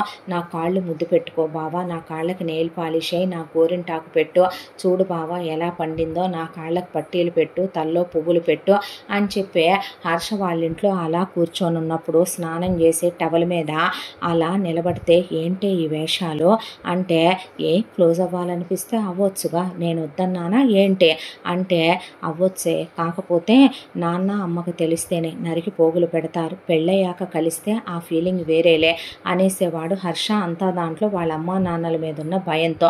కానీ డీప్గా లిప్ లాకులు, హగ్గులు, ఒక్క సెక్షువల్ ఇంటిమేషన్స్ అనేవి తీసి పక్కన పెడితే ఇద్దరు చాలా డీప్గా ఉండేవాళ్ళు. ఇద్దరు వైఫ్ అండ్ హస్బెండే అనుకునేంత క్లోజ్గా ఉండేవాళ్ళు. ఇద్దరు చాలా డీప్గా లవ్ చేసుకునే హర్ష మీద కోసం గోల్డ్ గిఫ్ట్ల దగ్గర నుంచి డైమండ్ గిఫ్ట్ల వరకు, చెప్పులైనా, బట్టలైనా, కాస్మెటిక్స్ అయినా, మేధని సినిమాకైనా, షికార్లకైనా, షాపింగులకైనా తెలియకుండా ఇద్దరూ కలిసి కాలేజ్ పని మీద అని చెప్పి ట్రిప్పులకు వెళ్ళటం, ఎంజాయ్మెంట్లు, ఇలా చాలా క్లోజ్గా ఉండేవాళ్ళు. ఇంత దాంట్లో హర్ష చదువు అయిపోయి అబ్రాడ్ వెళ్ళి నువ్వు ఎంబీఏ చేసిరా నాన్న, మన వ్యాపారం చూసుకోవాలని శ్రీపతి గారు చెప్తే, బావా నన్ను వదిలేసి వెళతావా అని మేధ ఏడుపు మొదలు పెట్టేసరికి సరిత వెళ్ళనివ్వవే, వచ్చాక వ్యాపార సామ్రాజ్యాన్నంతా వాడు చూసుకోవద్దు, మీ మామయ్య తర్వాత రాగానే పెళ్లి జరిపిస్తే నువ్వేగా మీ అత్తయ్య తర్వాత అన్నీ చూసుకోవాలి అని చెప్పి వెళ్ళనివ్వు అంటే, అక్కడ ఏ తెల్లదోలుదానో చూసి నన్ను మర్చిపోవుగా బావా, ఈ జన్మకి నువ్వు తప్ప నా జీవితంలోకి ఎవరు రారు, వచ్చినా నీకు ఇచ్చే స్థానాన్ని నేను వాళ్ళకి ఇవ్వలేను అని చెప్పి మరీ హర్ష అబ్రాడ్ వెళ్ళాడు. హర్ష అందరితో చాలా ఫ్రెండ్లీగా ఉంటాడు. ఫ్రెండ్లీగా అనే మాట చాలా చిన్నది, ప్రాణం పెట్టేస్తారు హర్షతో. అమ్మాయిలైనా అబ్బాయిలైనా అంత క్లోజ్గా ఉంటాడు. చాలా అభిమానంగా ఉంటాడు. చాలామంది అమ్మాయిలు ప్రపోజ్ చేసిన మేధ ఫోటో చూపించి పుట్టంగానే ఇది నన్ను బుక్ చేసేసుకుంది, ఐఎమ్ రిజర్వ్డ్ అనే నవ్వి సున్నితంగానే తిరస్కరించేవాడు వాళ్ళని. ఇంతలోపు హర్ష అబ్రాడ్ వెళ్ళిపోయాడు కాబట్టి అన్నయ్య రెండో దానికి ఓ మంచి సంబంధం చూసుకొని రెడీగానే పెట్టుకున్నాను, పెళ్లి చేసేస్తే పోద్దంటే, పెద్దదానికి అవ్వకుండా రెండో దానికి అంటే, పెద్దదాన్ని ఏమైనా పరాయి వాళ్ళకి ఇచ్చి చేస్తున్నానా, హర్షకే కదా అన్నయ్య, రెండో దానికి ఓ బాధ్యత అయిపోద్దిగా చేసేస్తే అనే శ్వేతకి ఓ సంబంధం చూసుకుంది సరిత. అబ్బాయికి అమ్మా నాన్నలు లేరు, అబ్బాయి ఒక్కడే, వాళ్ళు బాగా డబ్బున్న సెటిల్డ్ ఫ్యామిలీ. దాంతోనే వెంటనే కట్న కానుకలు మొత్తం శ్రీపతి గారి మీద రుద్దేసి, నగలన్నీ రుద్దేసి, రెండో కూతురికి పెళ్లి చేసి కాపురానికి పంపించడం అయిపోయాక, మా ఆయన ఎన్నాళ్ళ నా సెక్టార్ చూసుకుంటాడు, అలిసిపోతున్నాడు అన్నయ్య, రిటైర్మెంట్ తీసుకుంటాడు, ఏది వచ్చి గంట కూర్చొని వెళ్ళినందుకే అబ్బా ఊరుకో, నువ్వు నీ సరసాలో, నా కొడుకు చూసుకుంటాడు ఇక నుంచి వ్యాపారంలో మిగతా బాధ్యతలు, మా అబ్బాయిని నువ్వే అబ్రాడ్ పంపించన్నయ్య అన్న తర్వాత, ఏరా వెళతావా అంటే, వెళ్తాను మావయ్య, నేను మాస్టర్స్ చేసుకుంటానన్నాక మాస్టర్స్కి ఫీజు కట్టి సుభాష్ని పంపిస్తుంటే, ఉండరా అక్క పెళ్ళయ్యాక వెళదు కానీ, నేనేమైనా వాడు రాగానే చేస్తానన్నానా పెళ్ళే, వ్యాపారం చూసుకోవద్దా రాగానే అనేసరికి, సర్లే అయితే నువ్వు వెళ్ళిపో అని కొడుకును కూడా సెటిల్ చేసి అబ్రాడ్ పంపించేసిందే. ఇలా రెండో కూతురు కొడుకు సెటిల్ అయిపోయారు. ఇక మిగతా విషయాల దగ్గరికి వస్తే, వెళ్ళిన హర్ష తిరిగి వచ్చాడు. తిరిగి రాగానే మరదల కోసం బోల్డ్ అన్ని గిఫ్ట్లు, అమ్మా నాన్నల కోసం గిఫ్ట్లు, ఇంట్లో వాళ్ళ కోసం తీసుకొచ్చాడు. తర్వాత పెళ్ళి అనే సరిత అంటుంటే నోరు ముయ్యమని, నువ్వు రాయ్యా అనే వ్యాపారంలోకి తీసుకెళ్ళి అందరితో పరిచయం చేసి పెద్ద పార్టీ పెట్టి కొడుకుని ఎండీగా అనౌన్స్ చేసుకుని, కొడుకు ఆయనే పక్కనే ఉండి వ్యాపారం గురించి సంవత్సరం పాటు నేర్పించుకుంటూ వచ్చాడు. అంతా దాంట్లో కూడా కొడుకు వచ్చిన తర్వాత వ్యాపారం చాలా తెలివైన వాడు హర్ష. వ్యాపారాన్నే ఎలా అంచెలంచెలుగా వాళ్ళ నాన్న కన్నా బాగా వ్యాపారాన్ని ఎదిగేలా చేయాలో, అందరితో ఎలా మంచిగా ఉండాలో బాగా తెలుసు. దాంతో ఇంకా విస్తరించింది వ్యాపారం. ఆ తర్వాత వాడు తిరిగొచ్చి కూడా సంవత్సరం దాటిపోయింది. పెళ్ళన్నయ్యో అనేసరికి సరేనని ఆయన 2 కుటుంబాలని కూర్చోబెట్టి, చిన్నప్పుడు అనుకున్న విషయాలు అనవసరం హర్ష, దాన్ని పెళ్లి చేసుకోవటం నీకు ఇష్టమేనా అంటే, అన్నారని కాదు నాన్న, నేను దాన్నే ప్రేమిస్తున్నాను, దాన్ని పెళ్లి చేసుకుంటానన్నాడు హర్ష. అన్న తర్వాత మరి నీ సంగతే అనేసరికి, నువ్వు నన్ను అడగాల మావయ్య, బావంటే నాకు ప్రాణం అంది మేధ. సరేనని ఒకవైపున ఎంగేజ్మెంట్కి ఏర్పాట్లు, చాలా గ్రాండ్గా ఎంగేజ్మెంట్ అయిపోయి ఇక శుభలేఖలు రావటం, ఆ తర్వాత ప్రీ వెడ్డింగ్ షూట్లు అయిపోవటం, ఇక మెహందీ, హల్దీ, సంగీత్ అని చెప్పి అన్నిటికీ కూడా టైంలు, డేట్లు ఫిక్స్ అయిపోయి కళ్యాణ మండపాలు ఫిక్స్ అయిపోవటం, ఇక వెడ్డింగ్ ప్లానర్స్కి ఇచ్చేయటం అన్నీ జరిగిపోయినాయి. అంతా దాంట్లో మేధ తనకు కావలసిన నగల సెట్లు బోల్డంత రేట్లు పెట్టి, ఒక్కో సెట్టు లక్షలు పెట్టి తీస్తున్న లక్ష్మి ఏమీ మాట్లాడలేదు. ఒకప్పుడు మేనకోడలు, ఇప్పుడు కాబోయే కోడలు. ఎవరి కోసం ఇదంతా సంపాదించేదే? తన కొడుకు పైగా ప్రేమించానన్నాడు, వాళ్ళ సంతోషం కోసమే కదా అని ఆవిడేమీ మాట్లాడలేదు. అంతా దాంట్లో ఒకరోజు అందరూ ఇంట్లో కూర్చుని ఉన్నారు. శ్రీపతి గారు ఇంకా ఆఫీసు నుంచి రాలేదు.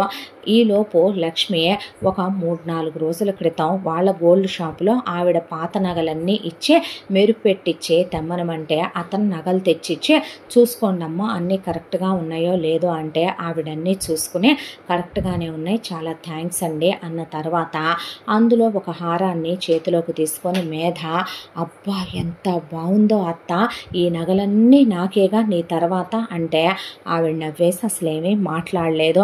అంతా దాంట్లో అవునని కాదని తల్లి అనకపోవటం చూస్తూనే ఉన్నాడు హర్ష.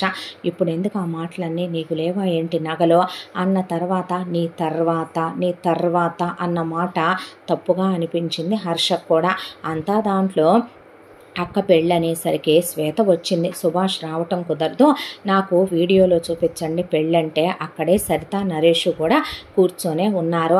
మేధ, నేను ఎన్ని నగలు కొనుక్కున్నా అత్త ఈ హారం చాలా బాగుంది, పెళ్ళిలో నేను ఈ హారమే వేసుకుంటాను అంటే, ఎందుకమ్మా నువ్వు అన్ని నగలు కొనుక్కున్నావుగా, ఇది పెళ్ళిలో నేను వేసుకుందాం అనుకుంటున్నాను, అందుకే దీన్ని మెరుపు పెట్టించాను. అదేంటత్త, నీకు అన్ని నగలు ఉన్నాయిగా, అందులో ఏదో ఒకటి వేసుకో, ఇదే వేసుకోవాలనే అంత మంకు పట్టు పడతావేంటి నువ్వు అనేపాటికి, మంకు పట్టు పట్టడం ఏంటే, ఎవరి నగలు తీసుకొని వేసుకుంటానంటున్నాను నేను, ఇక్కడ ఉన్న ఏ నగైనా అడుగు ఇస్తాను, అది మాత్రం ఇవ్వను, ఏమిటో ఎందుకో అనేపాటికి, మీ మామయ్య వ్యాపారం పెట్టినప్పుడు వచ్చిన ఫస్ట్ ప్రాఫిట్స్ నా కోసం దాచిపెట్టి ఆయన విదేశాల నుంచి తీసుకొచ్చిన ప్రీషియస్ హారం ఇదే, నేను బ్రతికున్నంతకాలం దీన్ని ఎవరికి ఇవ్వను, నువ్వు పోయాక ఎవడికిస్తావు, నాకు అదే కావాలి, నేను అదే వేసుకుంటాను పెళ్ళిలో అనేపాటికి అప్పుడే వచ్చిన శ్రీపతి గారు, భార్య అంటే ఆయనకు పంచప్రాణాలు, వ్యాపారమే ఆవిడ పేరు మీద రన్ అవుతోంది, ఇంటికి ఆవిడ పేరే పెట్టుకున్నాడు, ఏది కొన్నా ఆవిడ పేరు మీదే ఉంటుంది, అలాంటి భార్య పోవడాలనే మాట వినేసరికి, ఏంటా వాగుడు అన్నాడు ఆయన. అనేసరికి హర్ష ఉలిక్కిపడే, ఏమీ లేదులే డాడీ, దానికి మాట్లాడటం చేత కాదని మీకు తెలుసుగా, పిచ్చివాగుడు బాగుద్దని, ఏదో జ్యువెల్స్ దగ్గర చిన్న డిస్కషన్ అంతే, ఎవడి బంగారం ఎవడికి ఇక్కడ ఎవరు ఊడికినే దారాదత్తం చేయట్లేదు హర్ష, మీ అమ్మనంటే నీకేమీ అనిపించదేమో, రోషం పౌరుషం రాదేమో, నా భార్యనంటే నాకు తప్పుగానే ఉంటుందిరా, అయినా తనకి తనై కొన్న తర్వాత తన నగల మీద ఆశ పట్టమేంటే, నేనేమన్నాను మావయ్య, నీకు అంత కోపం వచ్చిందే, అయినా నేను అన్న దాంట్లో తప్పే ఉందే, అత్త పోయిన తర్వాత రేపు అత్త శవానికి కూడా వేసి పంపిస్తారా ఏంటి, పెళ్లిలో నేను వేసుకుంటే తప్పేంటి, అయినా ఇప్పుడు నీ పెళ్ళాం వేసుకొని కులకాలా ఏంటి పెళ్లిలో అనేపాటికే ఒకవైపున చెయ్యి ఎత్తేశాడు శ్రీపతి.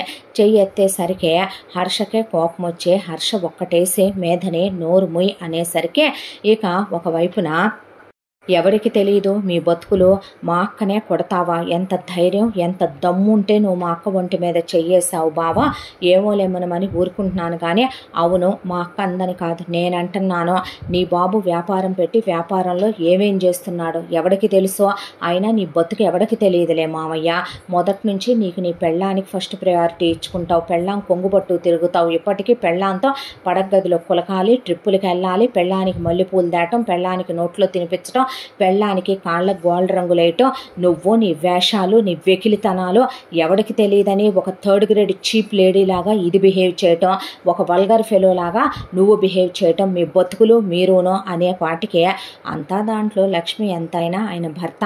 అలా తీసేసి మేనగోళ్ళు మాట్లాడేసరికి కోపం వచ్చి ఒక్కటేసింది ఆవిడ. ఎవరనుకుంటున్నావా ఆయన మీ మామయ్య, హద్దులు మీరు మాట్లాడకు, అతిగతి లేక వచ్చి మా పడిపంచని చేరారు. వెనక ముందు ఆలోచించుకోకుండా మీ అప్పులన్నీ ఆయన తీర్చి ఈరోజు మీ నాన్న ఉద్యోగం చేస్తే మీ నాన్న చేసే అంతోటి ఉద్యోగానికి బయట వాళ్ళైతే ఎంత ఇస్తారు, ఆయన కాబట్టి ఆయన దయాభిక్షతోనే మీరు బ్రతుకుతున్నారని మర్చిపోకు. లక్షల జీతాలు ఇస్తున్నాడు, ఉండటానికి ఇల్లు ఇచ్చాడు, నీకు కట్నాలు ఇచ్చి పెళ్లి చేశాడు, నిన్ను చదివించింది ఆయన, మీ అక్కని చదివించింది ఆయన, మీ ఫీజులు కట్టింది ఆయన, మీ తమ్ముడిని చదివించింది ఆయన. ఈరోజు మీ తమ్ముడు అబ్రాడ్ వెళ్ళింది ఆయన డబ్బులతో. మేమేమి మీ అక్కయ్యని మాట్లాడలేదు, మావాడు ప్రేమించాను అన్నాడనే మీ అక్క ఇంటి కోడలవుతుంది, అది మర్చిపోకు. మా ఇంటి వాచ్మెన్ కూతురుకున్న అర్హత కూడా లేదు నీ అక్కకి, తీసుకొచ్చి ఇంట్లో కూర్చోబెట్టుకున్నామంటే అర్హతలు మర్చిపోయి మాట్లాడకూడదు అనేసరికి ఏంటే వాగుతున్నావు, నా చెల్లెల్నే కొడతావా అనే మేధామాంతం లక్ష్మిని లాగి కొట్టింది. దాంతో శ్రీపతి గారు అలా నిలబడిపోయి కళ్ళెర్రగా అయిపోయే పాటికి హర్ష పట్టా పట్టా 2 తీశాడు మేధనే. శ్రీపతి గారు ఒక్కటేశాడు మేధనే. ఈలోపు నా కూతుర్నే కొడతారంట్రా అని చెప్పి హుటాహుటైన సడితొచ్చే హర్షను కొట్టింది. కొట్టేసరికి ఆయనకి భార్య అంటే ఎంత ఇష్టమో, కొడుకంటే పంచప్రాణాలు, వాళ్ళ సామ్రాజ్యానికే వారసుడు అన్నట్టు ఫీల్ అవుతాడు ఆయన కొడుకునే. దాంతో చెల్లెల్ని జుట్టు పట్టుకొని చంపలు వాయించుకుంటూ బయటికి తీసుకొచ్చి గెంటి పడేసి ఈ పెళ్లి జరగదు, మీలాంటి క్యారెక్టర్లెస్ రకాలనే బజారు వాటిని నేను కోడళ్ళుగా తెచ్చి పెట్టుకొని ఇంట్లో చెల్లెలుగా నిన్ను పెట్టుకోవటమే తప్పు. మీ హద్దులు మర్చిపోయి మీ హక్కుల్నేదో నేను దోచేసుకున్నట్టు మాట్లాడిన మిమ్మల్ని నాలుకలు చీలికలు చేయకుండా వదిలేసి ఊరుకుంటున్నానంటే ఏంట్రా నువ్వు ఊరుకునేది, అసలు ఏంట్రా నీ పెత్తనం అని శ్వేతామాంతం శ్రీపతి కాలర్ పట్టేసుకుందే. దాంతో దవడలు వాయించే అమ్మ కూతుళ్ళని కలిపి బయటకు గెంటేసి ఇప్పటికిప్పుడు ఈ నిమిషానికి ఈ నిమిషం నా కూతురికి నేను ఇంకొకడికిచ్చి పెళ్లి చేయలేను అనుకుంటున్నావా, నీ కొడుకే గతి అనుకుంటున్నావా అనేసరికి ఏంటి బావా మెదలకుండా నుంచుంటావు, మీ నాన్న చెప్పుతో కొట్టి వచ్చి నా మెళ్ళలో తాలి కట్టి కాపురం పెట్టు, ఆస్తంతా నీది, వ్యాపారం నీది, ఏం చేస్తాడు వీడు అనేపాటికి నోరు మొయ్ అన్నాడు హర్ష.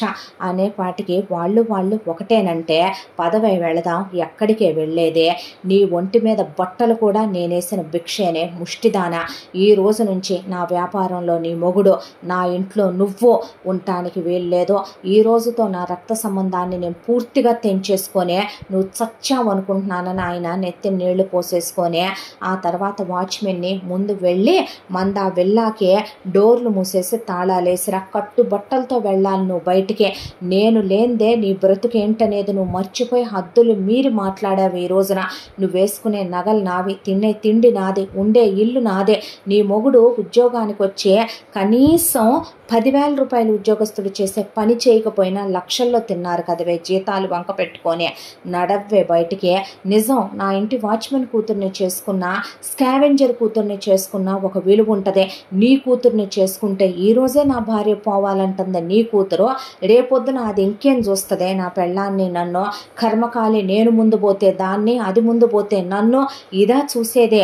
ఒడే పనికి మాల వెధవ, ప్రేమించటానికి తప్ప ఎవరూ దొరకలేదా, చిన్నప్పటి నుంచి ఎన్నోసార్లు చెప్పావు నీకు హద్దుల్లో ఉండమని హర్ష, ప్రేమించానన్నావు కదరా, మర్చిపో, ఈ పెళ్లి జరగదని ఆయన గెంటేంచి గేట్లేశాడు.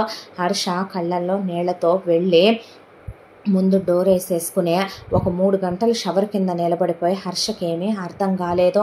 వచ్చి అలా కూర్చునే అసలు నగల దగ్గర ఈ డిస్కషన్ ఏంటి, మనవి కాని వాటి మీద మనం ఆశపడటం ఏంటి, అమ్మంటే నాన్నకి ఎంత ఇష్టమో, అమ్మకి నాన్న ఎంత ఇంపార్టెన్స్ ఇస్తారో తెలుసు తనకి, అలాగే అత్త వాళ్ళకు కూడా తెలుసు. హద్దులు మీరు మాట్లాడటం కరెక్ట్ కాదు. అమ్మ ఎంతో సహనం ఉన్న మనిషే, అమ్మ ఇవ్వను అందంటే ఆ నగని అమ్మ ఎంత అపురూపంగా చూసుకుంటుంది, చూసుకుంటుందో, అమ్మా నాన్నలది ఎంత అన్యోన్యమైన దాంపత్యమో తెలిసి కూడా బజారు వాళ్ళలా ప్రవర్తించడం, వెకిలిగా మాట్లాడటం చాలా పెద్ద తప్పు. పైగా అమ్మ మీద చేయి చేసుకోవటం, నాన్న కాలర్ పట్టుకోవటం, ఏంటిదంతా అసలు? నేను దాన్ని కొట్టడం, వాళ్ళమ్మ నన్ను కొట్టడం, మధ్యలో వాళ్ళ చెల్లెలు ఇన్వాల్వ్ అవటం, ఈ దరిద్రం అంతా ఏంటి దేవుడా పెళ్లి పెట్టుకొని 10 రోజుల్లో అనే హర్ష తల పట్టుకొని కూర్చున్నాడు. ఈలోపు లక్ష్మి తొందరపడ్డారేమోనండి, పిల్లాడు పెళ్లి పెట్టుకొని అంటే ఏమంటావే? నేను కొడితే ఊరుకోమంటావా? నేను నీ భర్తనే. నువ్వేదైనా తప్పు చేస్తే నీకు కూర్చోబెట్టి చెప్పటంలో న్యాయం ఉందే.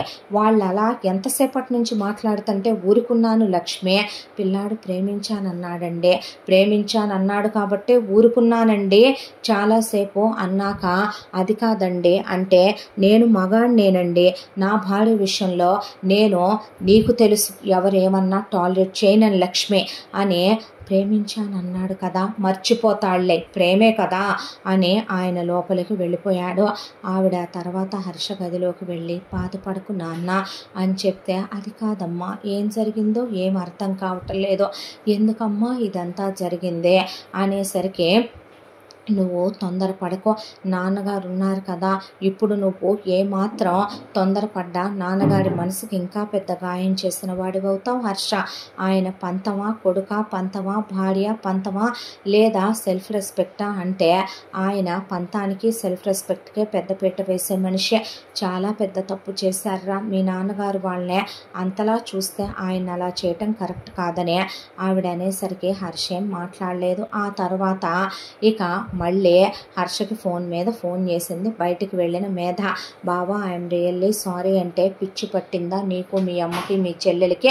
ఆ రెచ్చిపోవటం ఏంటి, మా అమ్మని కొట్టడం ఏంటి, మా నాన్న కాలర్ పట్టుకోవటం ఏంటి, అసభ్యంగా మాట్లాడటం ఏంటి అని హర్ష అనేసరికి, నాదే తప్పైపోయింది, 10 రోజుల్లో పెళ్ళి, అందరూ చాలా చండాలంగా మాట్లాడుకుంటున్నారు బావా, ఇప్పుడు మన పెళ్ళి జరగకపోతే ఎంత రోతగా ఉంటుంది, నాదే తప్పు, మామయ్య కాళ్ళు పట్టుకుంటాను, అత్తయ్య కాళ్ళు పట్టుకుంటాను, బావా తెలియక తప్పు చేశాను, ఇంకెప్పుడు జీవితంలో చేయను, మన ఇద్దరం ఎంత ప్రేమించుకున్నాం బావా, మన ప్రేమ మీద నా మీద నీకు నమ్మకం లేదా బావా, నన్ను నమ్మవా బావా, నేనే వాళ్ళ కాళ్ళ మీద పడతాను, నువ్వు ఒక్కసారి మాట్లాడు బావా అన్న తర్వాత హర్ష మెత్తపడ్డాడు.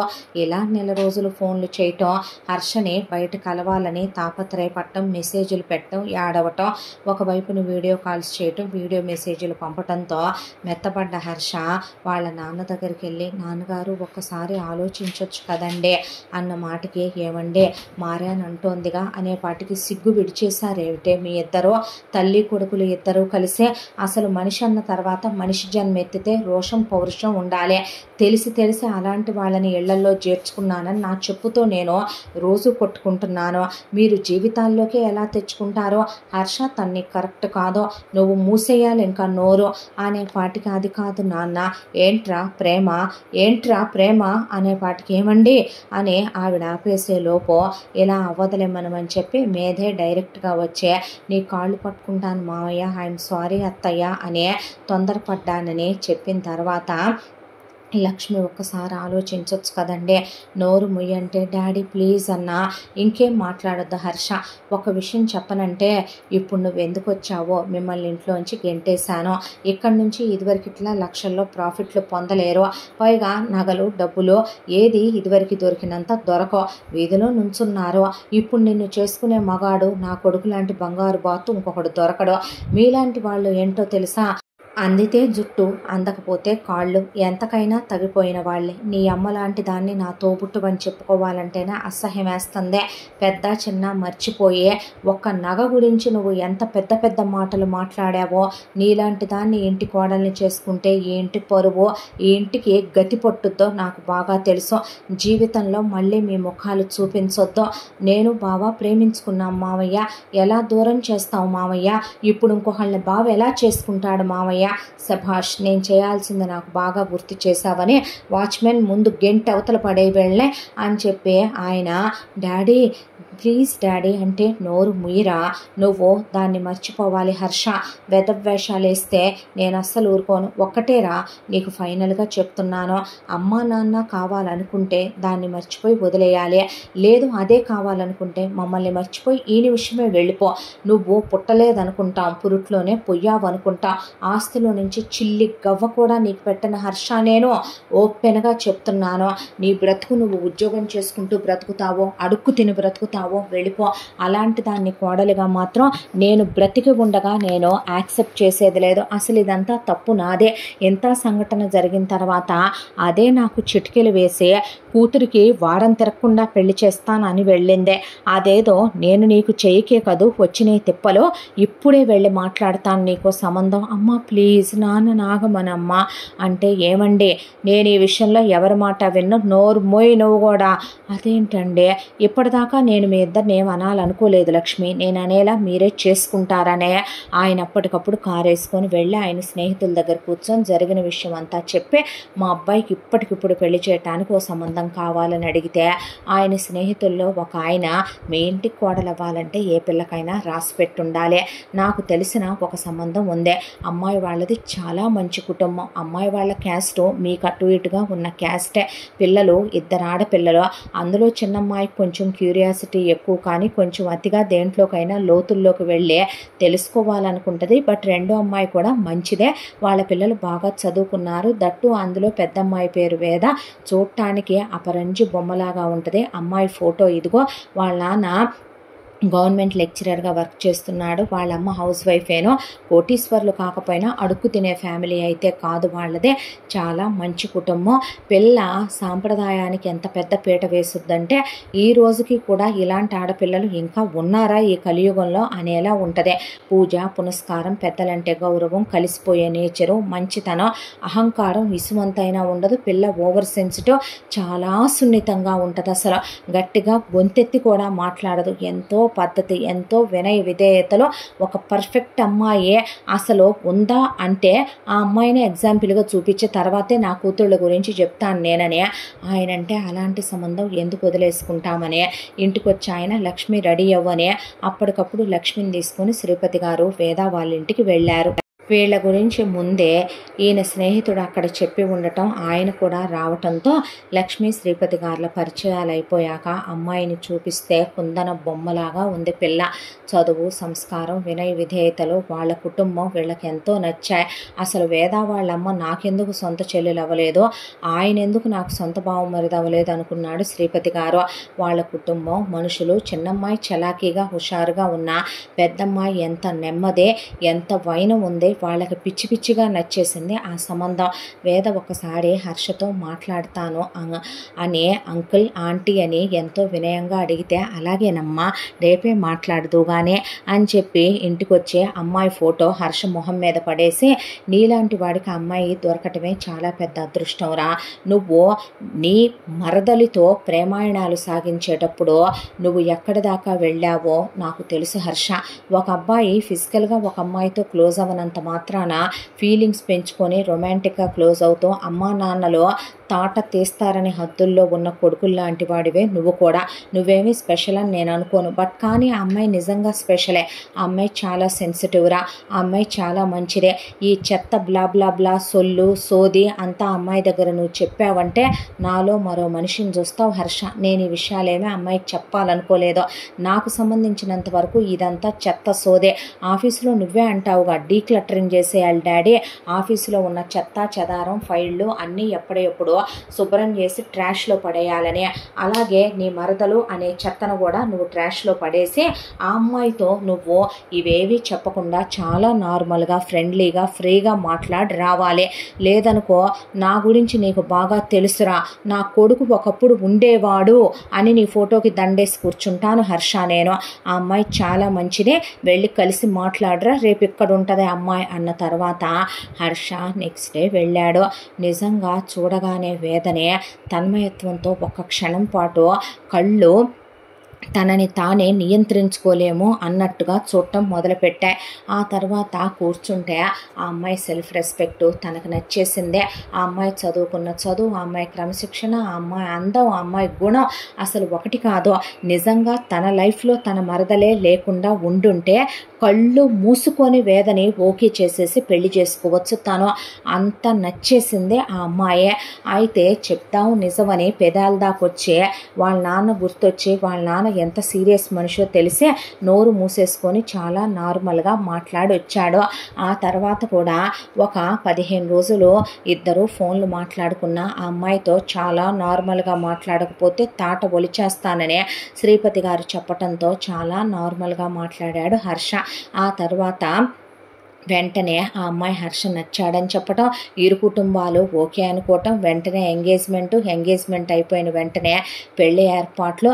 ఆ తర్వాత తనకి ఆ అమ్మాయికి పెళ్లి మండపంలో పెళ్లి జరుగుతూ ఉండగానే అమ్మా నాన్నలు లైఫ్లో జరిగిపోయినాయన్నీ మర్చిపోయి ఇక్కడి నుంచే నీ జీవితం అనే కొత్త పుస్తకానికి అధ్యాయం పలకాలి. నువ్వు పెళ్లి పుస్తకంతో నీ జీవితం మారాలి.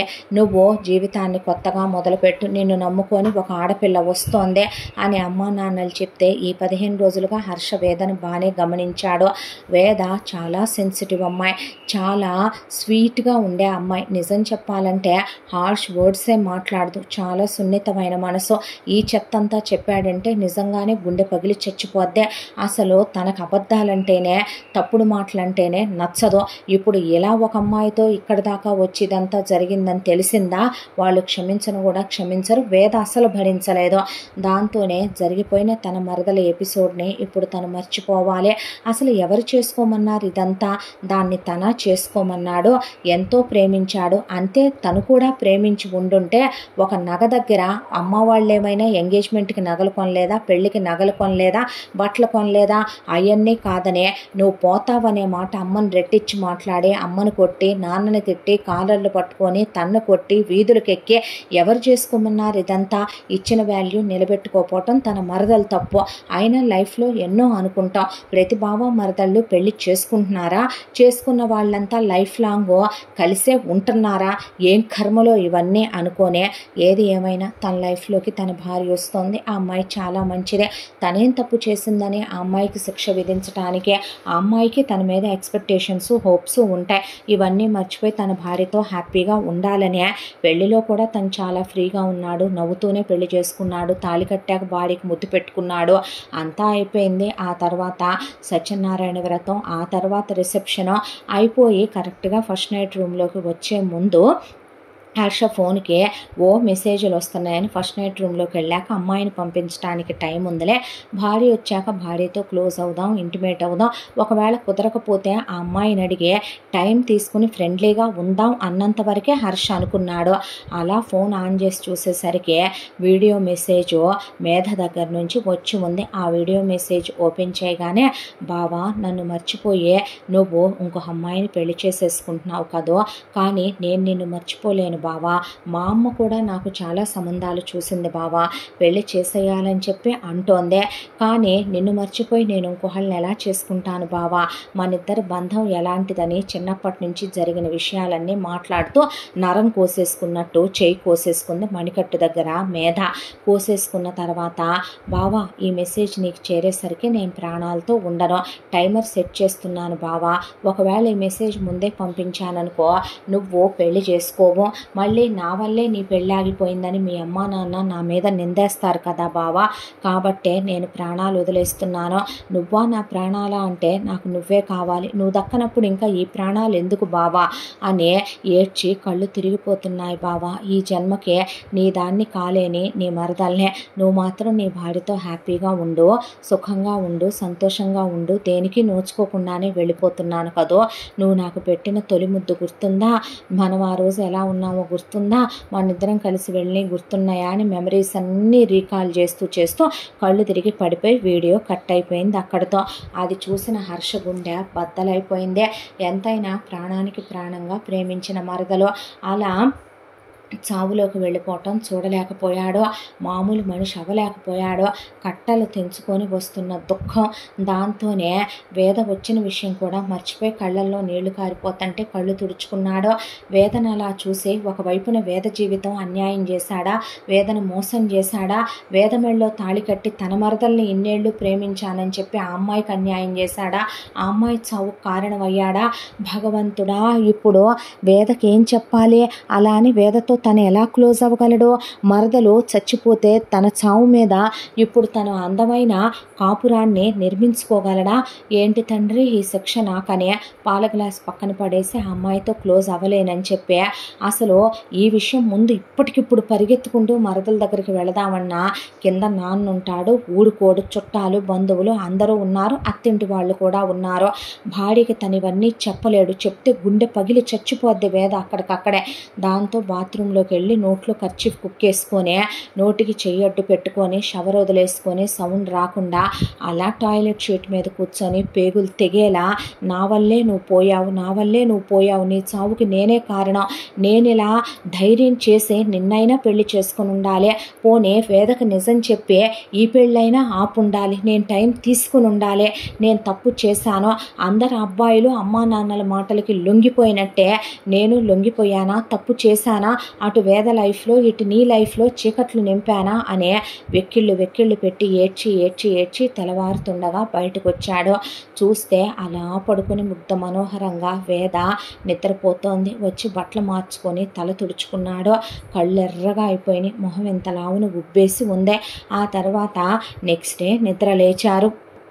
అంతా దాంట్లో హర్ష వేదన గమనిస్తూనే ఉన్నాడు. బయటికి వెళ్ళి చెప్పేస్తుందా రాత్రి ఏం జరగలేదని, వాళ్ళ అమ్మా నాన్నలు మా అమ్మా నాన్నలు అక్కడే ఉన్నారు అని గుండె చేత్తో పట్టుకొని అలా కూర్చున్నాడు. ఏమ్మా అంతా బాగానే జరిగిందా అనే ఇటు లక్ష్మి అటు వాళ్ళమ్మ అడిగితే అంతా ఓకే అత్తయ్య, అంతా బాగానే జరిగిందమ్మా అనే వేద అనేసరికి సర్లేమ్మా అనే అంతకన్నా అడిగే కుసంస్కారులు కాదు వాళ్ళు. ఫోన్లే కొడుకు వాళ్ళు సంతోషంగా ఉన్నారని శ్రీపతి లక్ష్మి కూతురు అల్లుడు ఆనందంగా ఉన్నారని వేద వాళ్ళమ్మ నాన్న ఇక వెళ్ళొస్తామని వేద చెల్లెల్ని తీసుకొని వెళ్ళిపోయారు. ఆ తరువాత ఇక 3 రోజులు వీళ్ళ మధ్య ఇలాగే జరిగిందే. కాకపోతే వేద తత్వం మేధల కాదు. వేద ఉదయాన్నే లేచి పూజ గదిలోకి వెళ్ళి అత్తగారు పూజ చేసుకునేటప్పుడు ఆవిడ పక్కనే కూర్చుంటది. ఆ తర్వాత ఆవిడతో బొట్టు పెట్టమని పెట్టించుకొని మామగారి దగ్గర కూర్చుని ఆఫీసు విషయాలు అడిగి ఆయన చిన్నప్పటి విషయాలు అడిగి చాలా బాగా ఆయనతో కలిసిపోయి మాట్లాడితే అత్తగారితో వంటగదిలోకి వెళ్ళి ఆవిడ చేసే వంటలో ఇది వేయినా అది వేయినా అనే ఆవిడతో మాట్లాడుతూ కలిసి తినేటప్పుడు కూడా హర్ష ఇది కొంచెం వేసుకోవచ్చుగా అది వేసుకోవచ్చుగా అనే చాలా కలిసిపోయి మాట్లాడితే హర్షతో కూడా పని వాళ్ళతో కూడా చాలా సాన్నిహిత్యంగా వాళ్ళని ఆదరించే కల్పవల్లిలాగా మాట్లాడితే అమ్మాయి గారు అంటూ పనివాళ్ళు వేద వచ్చిన 3 రోజుల్లోనే ప్రాణం పెట్టేస్తున్నారు. వేదంటే మేధ ఇన్నేళ్లుగా ఉన్నా ఏ రోజు అమ్మా నాన్నతో అలా ఉండెరగదో. మరొక వైపున పని వాళ్ళనే హీనంగా చూడటం అలవాటు, ఎప్పుడూ అంత క్లోజ్గాను ఉండెరగదో. ఈలోపు మరొక వైపున వేద ఇక వచ్చే చుట్టాలు బంధువులతో కూడా చాలా గౌరవంగా మాట్లాడితే అన్నీ గమనిస్తూనే 3 రోజులు గడిచిపోయాక హర్షిక 4వ రోజున కిందకు వచ్చి నాన్న నా ఫ్రెండ్ ఒకడున్నాడు రాజేష్ అని, వాడికి హెల్త్ బాగాలేదంట, ఒకసారి వెళ్ళి చూసొస్తాను నాన్న అంటే నీకు రాజేష్ అనే పేరుతో ఫ్రెండ్ ఉన్నాడురా అని అడిగితే ఉన్నాళ్లే డాడీ నీకు తెలీదు స్కూల్ మేట్ అని. వేద వెళ్ళరానా అంటే పోనీ నేను రానా అంటే వద్దులే నువ్వు చూడలేవో అనే యాక్సిడెంట్ అయింది కదా, అయ్యయ్యో జాగ్రత్త నువ్వు కంగారు పడుతూ వెళ్ళకు అని చెప్పింది హర్షకే. హర్ష అక్కడ స్టార్ట్ చేస్తే కారు ఈ 3 రోజుల్లో ముందు ఎక్కడికి వెళ్ళిపోయారా మేధా వాళ్ళనే మొత్తం ఎంక్వైరీ లాగి అక్కడికి వెళ్ళాడు. వెళ్ళేసరికి ఆ ఇంటికి తాళాలు వేసేసి ఉన్నాయి. దాంతో ఫోన్ చేస్తే ఒకవైపున శ్వేత ఫోన్ ఎత్తలేదు, సుభాష్కి ఫోన్ చేస్తే సుభాష్ ఫోన్ కాంటాక్ట్లో లేడు, మేధా వాళ్ళ అమ్మా నాన్నకు ఫోన్ చేస్తే వాళ్ళు ఫోన్లో కాంటాక్ట్లోనే లేరు. దాంతోనే పక్కింటి వాళ్ళ దగ్గరికి వెళ్ళి, ఏవండి పక్కింట్లో ఎవరైనా హాస్పిటల్కి వెళ్ళటం ఏమైనా చూసారా అంటే, వాళ్ళ అమ్మాయి అంట బాబు ఏదో సూసైడ్ అటెంప్ట్ చేసిందని అంబులెన్స్ ఏదో వచ్చినట్టుంది, తీసుకెళ్ళినట్టున్నారయ్యా అనేసరికి, ఏ హాస్పిటల్, ఏ అంబులెన్స్ అని అడిగితే, అవన్నీ మేమేం పట్టించుకుంటాం బాబు రాత్రిపూట అన్న తర్వాత, వాళ్ళు మాత్రం ఇల్లు ఖాళీ చేసి వెళ్ళిపోయారయ్యా. వెళ్ళేటప్పుడు ఎవరో ఒకళ్ళు వస్తారు, వాళ్ళు వస్తే మాత్రం ఈ బాక్స్ ఇమ్మనమని ఒక అట్ట పెట్టిచ్చారయ్యా అని చెప్పి ఆ బాక్స్ హర్ష చేతిలో పెట్టేసరికి కారులో కూర్చొని ఆ బాక్స్ ఓపెన్ చేస్తే, దాంట్లో చిన్నప్పటి నుంచి తను తన మరదల కోసం ఇచ్చిన గిఫ్ట్లన్నీ కూడా పిన్ టు పిన్ ఒక్కటి కూడా మిస్ అవ్వకుండా అందులో ఉన్నాయి.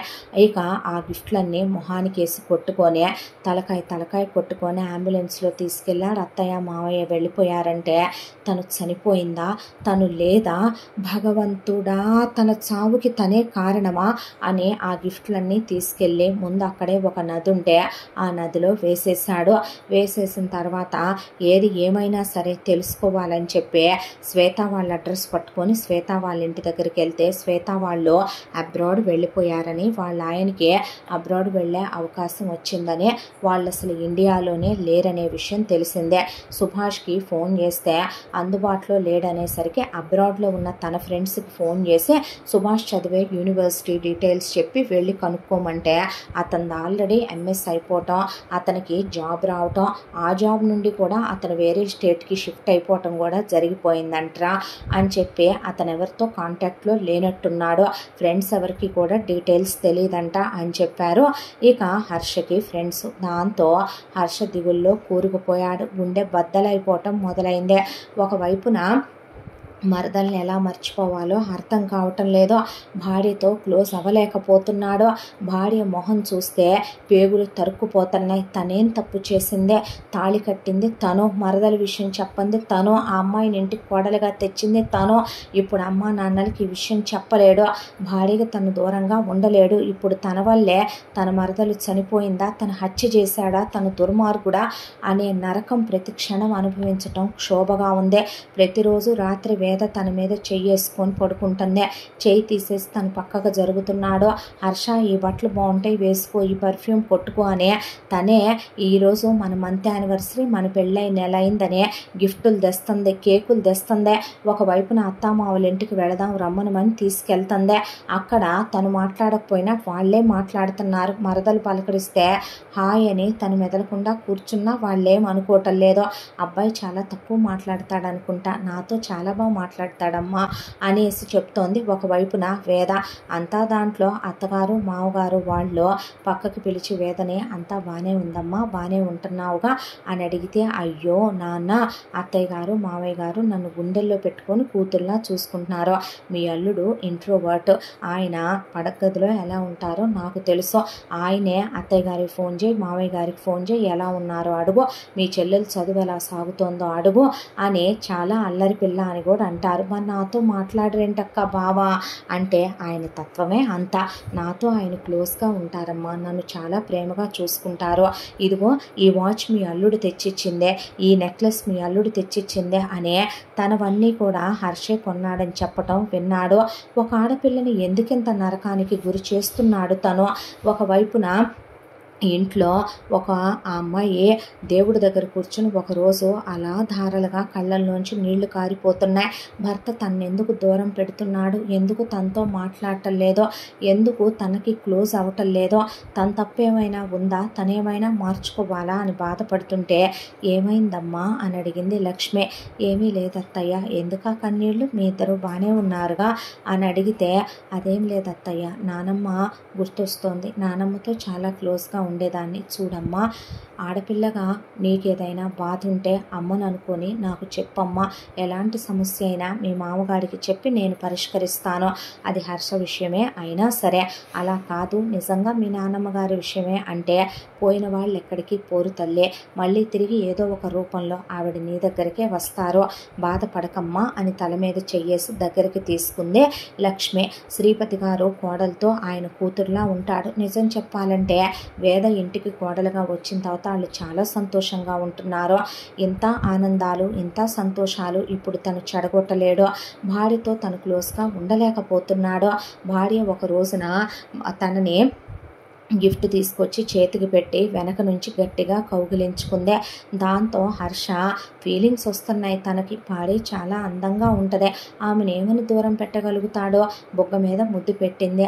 ఐ లవ్ యూ హర్ష అని. ఎందుకు నాకు దూరంగా ఉంటున్నావు, నన్ను దూరంగా పెడుతున్నావు, నా వల్ల ఏమైనా ఇబ్బంది ఉందా, మార్చుకోనా, నేను చేసే ఏమైనా నచ్చట్లేదా అని అడిగితే అదేమీ లేదు అని ఆమెను జరిపి అక్కడి నుంచి వెళ్ళిపోతున్నాడు. అలాగైనా నేను నీకు దూరంగా ఉంటే ఎన్నాళ్ళు భరిస్తావురా నన్ను, నువ్వు ఎటు నాతో హ్యాపీగా ఉండలేవు. ఇలా నేను ఉంటున్నానని నిజాన్నైనా అందరికీ చెప్పేసే, నన్ను వీధికి ఇచ్చినా పర్వాలేదు, నాకు విడాకులు ఇచ్చేరా. నీలాంటి దేవతని ఏ అబ్బాయి అయినా పెళ్లి చేసుకొని గుండెల్లో పెట్టుకుంటాడో. మా అమ్మా నాన్నలకి నువ్వు కూతురు అయ్యావు, మీ అమ్మా నాన్నల్ని నువ్వు ఆదరిస్తావు, పని వాళ్ళని బాగా చూసుకుంటావు, దాన ధర్మాలు, పూజా పునస్కారాలు, నీ సాంప్రదాయాలు పద్ధతులు, నీలాంటి ఒక అమ్మాయికి నేనే కరెక్ట్ కాదేమోరా అని ప్రతి క్షణం నలిగిపోవటం మొదలుపెట్టాడు హర్ష. ఇంత దాంట్లో వేద హర్ష ఎందుకు అలా ఉంటున్నాడో తెలియక మెల్లగా డిప్రెషన్లోకి వెళ్ళిపోతోంది. అత్తమామలకి ఆ నిజం చెప్పట్లా. మీ అబ్బాయి వాచ్ కొనుక్కొచ్చాడు, నా కోసం చైన్ కొనుక్కొచ్చాడని తనే కొనుక్కొని హర్ష కొన్నాడని వాళ్ళకు అనుమానం రాకుండా అబద్ధాలు చెప్పుకొస్తుంది. ఎంతకాలం ఇలా, ఎన్ని రోజులు ఇలా 1 సంవత్సరం గడిచిపోయిందే. ఫస్ట్ యానివర్సరీ కూడా వచ్చింది, అందరూ వచ్చారు యానివర్సరీకి. యానివర్సరీ ఫంక్షను అయిపోయింది. ఆ రోజు ఎక్కడికైనా వెళ్తారా ట్రిప్ కంటే, ఇప్పుడు కాదులే నాన్న, కొన్నాళ్ళు ఆగి వెళ్తాం, ఆఫీస్ పనులు ఉన్నాయిగా అన్నాడు హర్ష. ఈలోపు వాళ్ళ పడగదిని ఫస్ట్ నైట్ రూమ్లో రెడీ చేయించారు లక్ష్మి శ్రీపతి. ఇక ఎటు పెద్దవాళ్ళు అటు వెళ్ళిపోయి వీళ్ళ గదిలోకి పంపించేసరికి ఆ రోజు ఏదైతే అదైందని చెప్పి వేద హర్షని గట్టిగా కౌగిలించుకొని డీప్గా లిప్ లాక్ పెట్టింది. పెట్టిన తర్వాత హర్షకి చచ్చేంత ఫీలింగ్స్ వచ్చినాయి. భార్యతో క్లోజ్ అవుదామని, ఆమెని దగ్గరికి తీసేసుకుందామన్నంత, తమాయించుకోలేనంత కోరికలు వచ్చే. కరెక్ట్ కాదు ఇది అని ఆమెను గట్టిగా పట్టుకొని పక్క కాపి వెళ్ళబోతూ ఉండగా చెయ్యి గట్టిగా పట్టుకొని, ఎందుకు ఈ దూరం, ఎందుకు ఈ మౌనం, ఎందుకు నాతో మాట్లాడటం లేదు, ఎందుకు దూరంగా ఉంటున్నావు, కలిస్తేనో మాట్లాడో, ఆఫీసుకు కూడా వస్తున్నాను, అక్కడ ఏమైనా ఇబ్బంది ఉందా అని మామయ్య గారు ఆఫీస్ అంతా చూపించి బాధ్యతలు అప్పచెప్పారా, నువ్వు మాత్రం నాతో మాట్లాడు, అక్కడ నీకు ఏ డిస్టర్బెన్సు లేదో, ఇంట్లో నిన్ననే అమ్మా నాన్నలు కాదు, నేను నిన్ను ఇబ్బంది పెట్టను, నీ స్నేహితుల వల్ల ప్రాబ్లమ్స్ అని వాళ్ళని కనుక్కున్నాను, నువ్వెవరినైనా ప్రేమించావా అని అడిగితే అలాంటిదేమీ లేదు సిస్టర్, వాడికి నువ్వంటేనే ఇష్టం, నిన్నే ప్రేమిస్తున్నాడని చెప్పారు వాళ్ళు అని. ఆ అమ్మాయి ఎందుకు ఇలా ఉంటున్నావు హర్ష అని అడిగేసరికి తన స్నేహితులు చాలా గుంభనమైన వాళ్ళు, తనని దాటి తనని మీరి వాళ్ళు అసలు పర్సనల్స్, పెళ్ళాలతో కూడా అనే అబ్బాయిలు కాదు వాళ్ళు.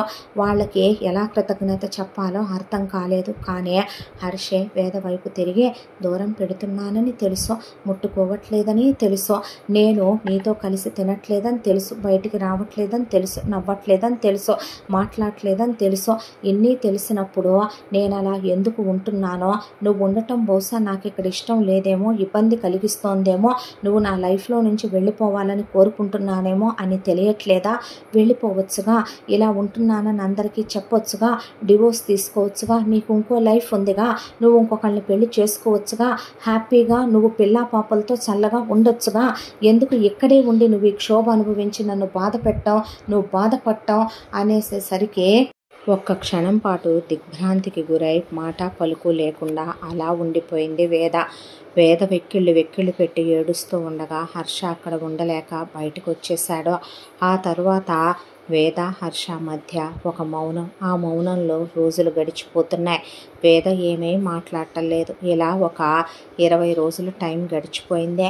ఇంకొన్నాళ్ళు నేను ఇలా ఉంటే నువ్వే నన్ను భరించలేవురా, నువ్వే వెళ్ళిపోతావు, నువ్వు దేవత లాంటి అమ్మాయివే, నీలాంటి దాని పక్కన ఉండటానికి నాలాంటి వాడు ఎప్పుడూ కరెక్ట్ కాదో, నేను నీలాంటి అమ్మాయినే ఎప్పుడూ కూడా అందుకునేంత అదృష్టవంతుణ్ణి కాదని హర్ష వేదనే దూరం పెడుతూ వస్తూ ఉండగా హర్షకి బిజినెస్ ట్రిప్ వెళ్లాల్సిన పని పడింది అబ్రాడ్కి.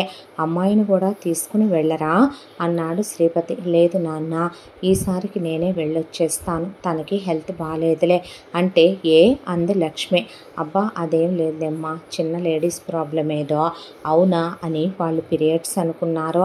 వచ్చి తన బట్టలు సర్దుకున్నాడు. వేదేమీ మాట్లాడలేదు. తన కళ్ళల్లోకి చూసే ధైర్యం హర్షకి లేదు. అక్కడి నుంచి అబ్రాడ్ బయలుదేరేటప్పుడే హర్షకి అబ్రాడ్లో ఒక ఫ్రెండ్ ఉన్నాడు. అతని పేరు అరుణ్. అతను అక్కడ కాలేజ్లో హర్ష ఎంబీఏకి వెళ్ళినప్పుడు పరిచయం అయ్యాడు. చాలా బెస్ట్ ఫ్రెండ్స్ అయిపోయారు ఇద్దరు. ఎప్పటి నుంచో హర్షనే మామ మా ఇంటికి రారా అని అరుణ్ గొడవ పెడుతున్నాడు. ఈసారి అరుణ్ రమ్మన్నాడని హర్ష ఇండియా నుంచి వెళ్ళేటప్పుడు ఇక్కడ దొరికేటటువంటి స్వీట్స్, కొన్ని రేర్గా దొరికేటటువంటి ఐటమ్స్ తీసుకుని అరుణ్కి, అరుణ్ వైఫ్కి, అరుణ్ పిల్లలిద్దరు అని తెలిసి బట్టలు అవి తీసుకొని మరీ బయలుదేరాడు. వెళ్ళేది జస్ట్ 4 రోజుల ట్రిప్పే కాబట్టి తన లగేజ్ తక్కువ తీసుకుని వాళ్ళకి హెవీ లగేజ్ తీసుకొని బయలుదేరాడు హర్ష. ఎయిర్పోర్ట్కే వచ్చాడు అరుణ్. వచ్చి హర్షను కౌగిలించుకొని మావా అన్న తర్వాత, ఎందుకురా ఇవన్నీ ఫార్మాలిటీస్, షటప్, నేను నీ వైఫ్ని పిల్లల్ని చూడలేదు. అదేం మాటరా, సిస్టర్ని చూడటానికి బ్రదర్ వచ్చేటప్పుడు మామయ్య పిల్లలకి ఏం తేకుండా వస్తాడా అనే హర్ష వచ్చేసరికి అరుణ్ ఇంటికి తీసుకెళ్ళి గౌతమి అనేసరికి ఎదురుగా వచ్చింది అరుణ్ వైఫ్. హాయ్ సిస్టర్ అంటే హాయ్ బ్రదర్, నీ గురించి చాలా చెప్పాడు అరుణ్ అన్న తర్వాత, ఎలా పరిచయం అయిందిరా తను అంటే, మనం కాలేజ్లో చదువుకున్నప్పుడు నాకు బ్రేకప్ అయిందిగా మామ. ఆ తర్వాత గౌతమి ఇక్కడికే వచ్చి తను వేరే చోట ఎంఎస్ చేసే సేమ్ ఆఫీస్లో జాబ్కి వచ్చింది. అలా ఇద్దరం క్లోజ్ అయ్యాము. ఆ తర్వాత గౌతమి నన్ను నమ్మిందా? వెంటనే నమ్మలేదు. తనకి మదరు ఫాదరు లేరు, యాక్సిడెంట్లో పోయారు. ఒక్కడే తమ్ముడు అనిల్. ఇక తమ్ముడిని తీసుకుని వచ్చే అబ్రాడ్లో ఇద్దరు జాబ్ చేసుకుంటున్నారు. నేను ప్రపోజ్ చేసినా నన్ను నమ్మలేదురా బాబు. మా అమ్మ నాన్న వచ్చి నేను చెత్తదవని కాదు, బాగా చూసుకుంటానని చెప్పాక అప్పుడు పెళ్లి చేసుకున్నారు మేడం. ఆ తర్వాత కూడా నన్ను ఎక్కడ వదిలేస్తానని వెంటనే మా బుడ్డదాన్ని, మా బుడ్డోడిని కనేసాననుకో. ఈ ఎంతకాలంలో కూడా అనేపాటికి హర్ష తన లైఫ్లో తన మరదలు లేకపోతే తన వైఫ్తో కూడా తను ఎప్పుడో క్లోజ్ అయి ఉండేవాడు. తన వైఫ్తో కూడా రొమాంటిక్గా ఉండుండేవాడు. తనకి అందమైన కుటుంబం ఏర్పడి ఉండేదే. తనకి ఇలాగే పిల్లలు పుట్టి ఉండేవాళ్ళు కదో అనుకుని తీసుకొచ్చిన ఐటమ్స్ ఇస్తే గోల్డ్ చైన్సా అంది గౌతమి. అంటే నో అనకూడదు అని అమ్మాయికి ఒక నెక్లెస్, పిల్లలకి గోల్డ్ చైన్స్, అరుణ్కు బ్రేస్లెట్ ఇచ్చి ఆ తర్వాత తెచ్చిన బట్టలు, స్వీట్స్, పికిల్స్ అవే వాళ్ళకి తీసుకోమని ఇచ్చాడు హర్ష. ఆ తర్వాత మామ ఎన్నాళ్ళు అయిపోయిందిరా నీతో హ్యాపీగా గడిపే అంటే, ముందు 2 డేస్లో నా బిజినెస్ వర్క్ కంప్లీట్ అయిపోద్ది, ఆ తర్వాత 2 డేస్ నువ్వు మాతోనే ఉండాలి అంది గౌతమి. అలాగే గౌతమి అని వాళ్ళు చాలా హ్యాపీగా చూసుకున్నారు హర్షనే. అంతా వాళ్ళతో ఉంటున్న తన ఆలోచనలన్నీ వేద వైపే వెళ్ళే, ఎలా ఉందో ఏంటో అని మనసులో లేదో. ఈలోపు 2 రోజుల్లో హర్ష వర్క్స్ అన్నీ కంప్లీట్ అయిపోయినాయి. ఆ తర్వాత 2 రోజులు నీతోనేరా అన్నాక, అవునా ఓకే అయితే అన్న తర్వాత, ఎక్కడికి వెళుతున్నావు? పిక్నిక్ ప్లాన్ చేశాను మామ, వీకెండేగా, అలా ఊరంతా చుట్టొచ్చేసేద్దాం అన్నాక, ఇప్పుడు ఇటెక్కడికి రా అన్నట్టు నీకు గౌతమి వాళ్ళ బ్రదర్ అని చెప్పాను కదా అనిల్, వాడుండేది కూడా 2 స్ట్రీట్స్ అవతలేరా. వాడికి మేమే పెళ్లి చేశాము. ఒక అమ్మాయినే లవ్ ఎట్ ఫస్ట్ సైట్ అంట. మనోడు ఇండియాలో ఓ ప్రాపర్టీ ఉందని అమ్ముకురావటానికి వెళ్ళాడులే. వెళ్ళినప్పుడు ఒక ఫుడ్ కోర్ట్కి వెళ్ళి వీడు ఫుడ్ తింటున్నాడంట. ఆ అమ్మాయి కూడా వచ్చిందంట. కళ్ళు కలిసే వాళ్ళిద్దరికి మాట కలిసి డీప్గా లవ్ చేసేసుకున్నారు ఇన్ 1 వీక్లో. ఆ అమ్మాయికి వాళ్ళ అమ్మ నాన్న రెస్పాన్సిబిలిటీస్ ఉన్నాయి. మనోడికి ఎటు మదరు ఫాదరు లేరు కదా. దాంతోనే మమ్మల్ని ఇక్కడి నుంచి పిలిపించిన తర్వాత వాళ్ళిద్దరికీ అక్కడే పెళ్లి చేసి వాడు అబ్రాడ్ తెచ్చుకున్నాడు. వస్తూ వాళ్ళ అత్తయ్య మామయ్యని కూడా తీసుకొచ్చుకున్నాడు. వాడు పెద్ద పొజిషన్లోనే ఉన్నాడు, బాగా సంపాదిస్తున్నాడు. ప్రాపర్టీస్ అవి కూడా మా అనిల్కి బాగా ఉన్నాయి. మా గౌతమి చాలా మంచిది తెలుసా. ఆడపడుచుగా ఎప్పుడూ పెత్తనం చేయదురా బాబు వాళ్ళ తమ్ముడు పెళ్ళాం మీద. చాలే ఊరుకో, ఈ రోజుల్లో కూడా ఉన్నాయా అలాంటివి అంది గౌతమి. యు ఆర్ గ్రేట్ అని నవ్వాడు హర్ష. ఆ తర్వాత వచ్చేసింది మా బామ్మర్ది గాడిల్లో. ఒరే బాబు బామ్మర్ది అంటే వాడిది మన వయసే హర్ష, కాకపోతే వీళ్ళిద్దరూ ట్విన్స్. వాడు దీనికన్నా 1 నిమిషం వెనకాల పుట్టాడంట. దాంతోనే తమ్ముడు అంటదిలే పెద్ద ఆరింద అనే అరుణ్ నవ్వాడు. వస్తున్నా బావా అనే అనిల్ వస్తుంటే, అత్తయ్య మావయ్య ముందు మీరు పదండి అనేపాటికి జీన్స్ ప్యాంటు, టీషర్టు, అలా గాగుల్స్ పెట్టుకుని ఒక ఆడావిడ, ఆ తర్వాత బాక్సరు, పైన జబ్బలు లేని షర్ట్ వేసుకొని ఒక మగతను హ్యాట్ పెట్టుకొని కళ్ళజోడు పెట్టుకొని అలా వస్తూ ఉండగా హర్ష అలా చూశాడు. చూస్తే వాళ్ళు తన మేనత్త సరిత, తన మేనత్త మొగుడు నరేష్.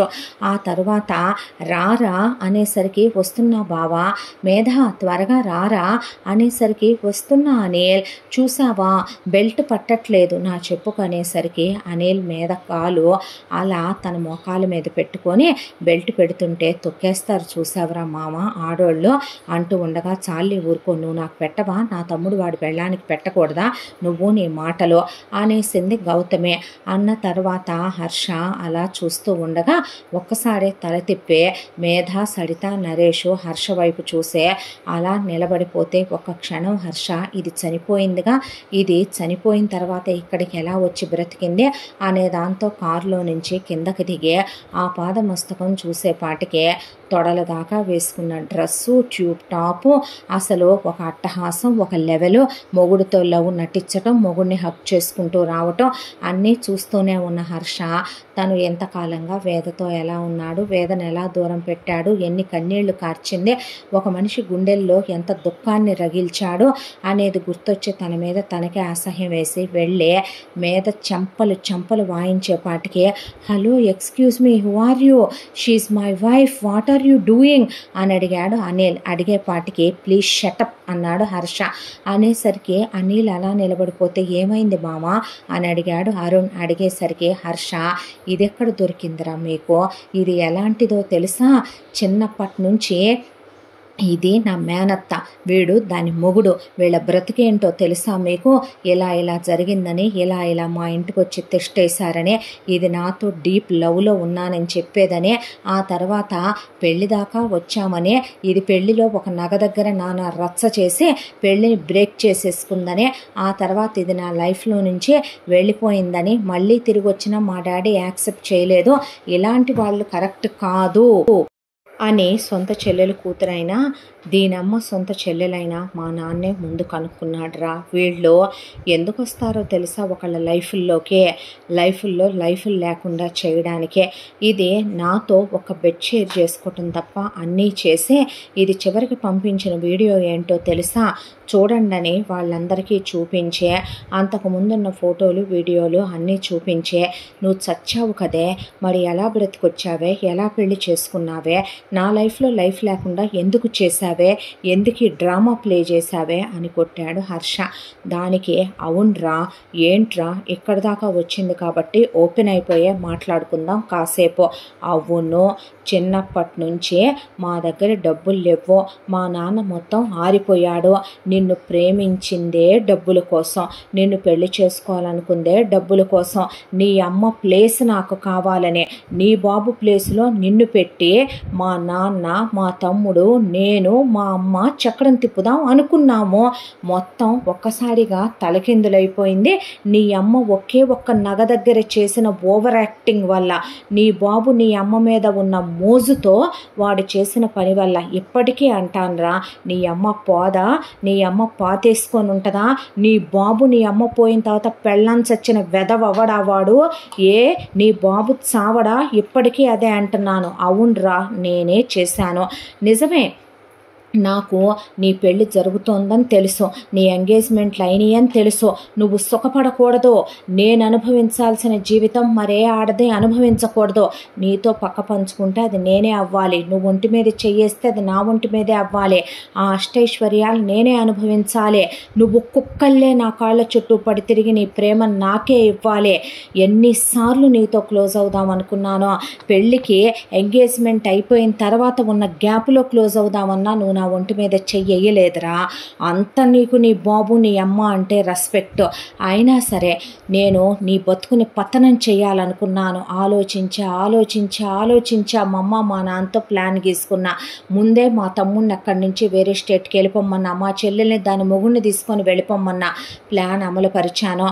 కరెక్ట్గా నీ పెళ్ళికి ముందే నేను కావాలనే నీకు వీడియో మెసేజ్ కోసమని నేను అన్నీ రెడీ చేసుకున్నాను. రెడీగా మా అమ్మ నాన్నని పెట్టుకుని పెట్టుకున్నాను.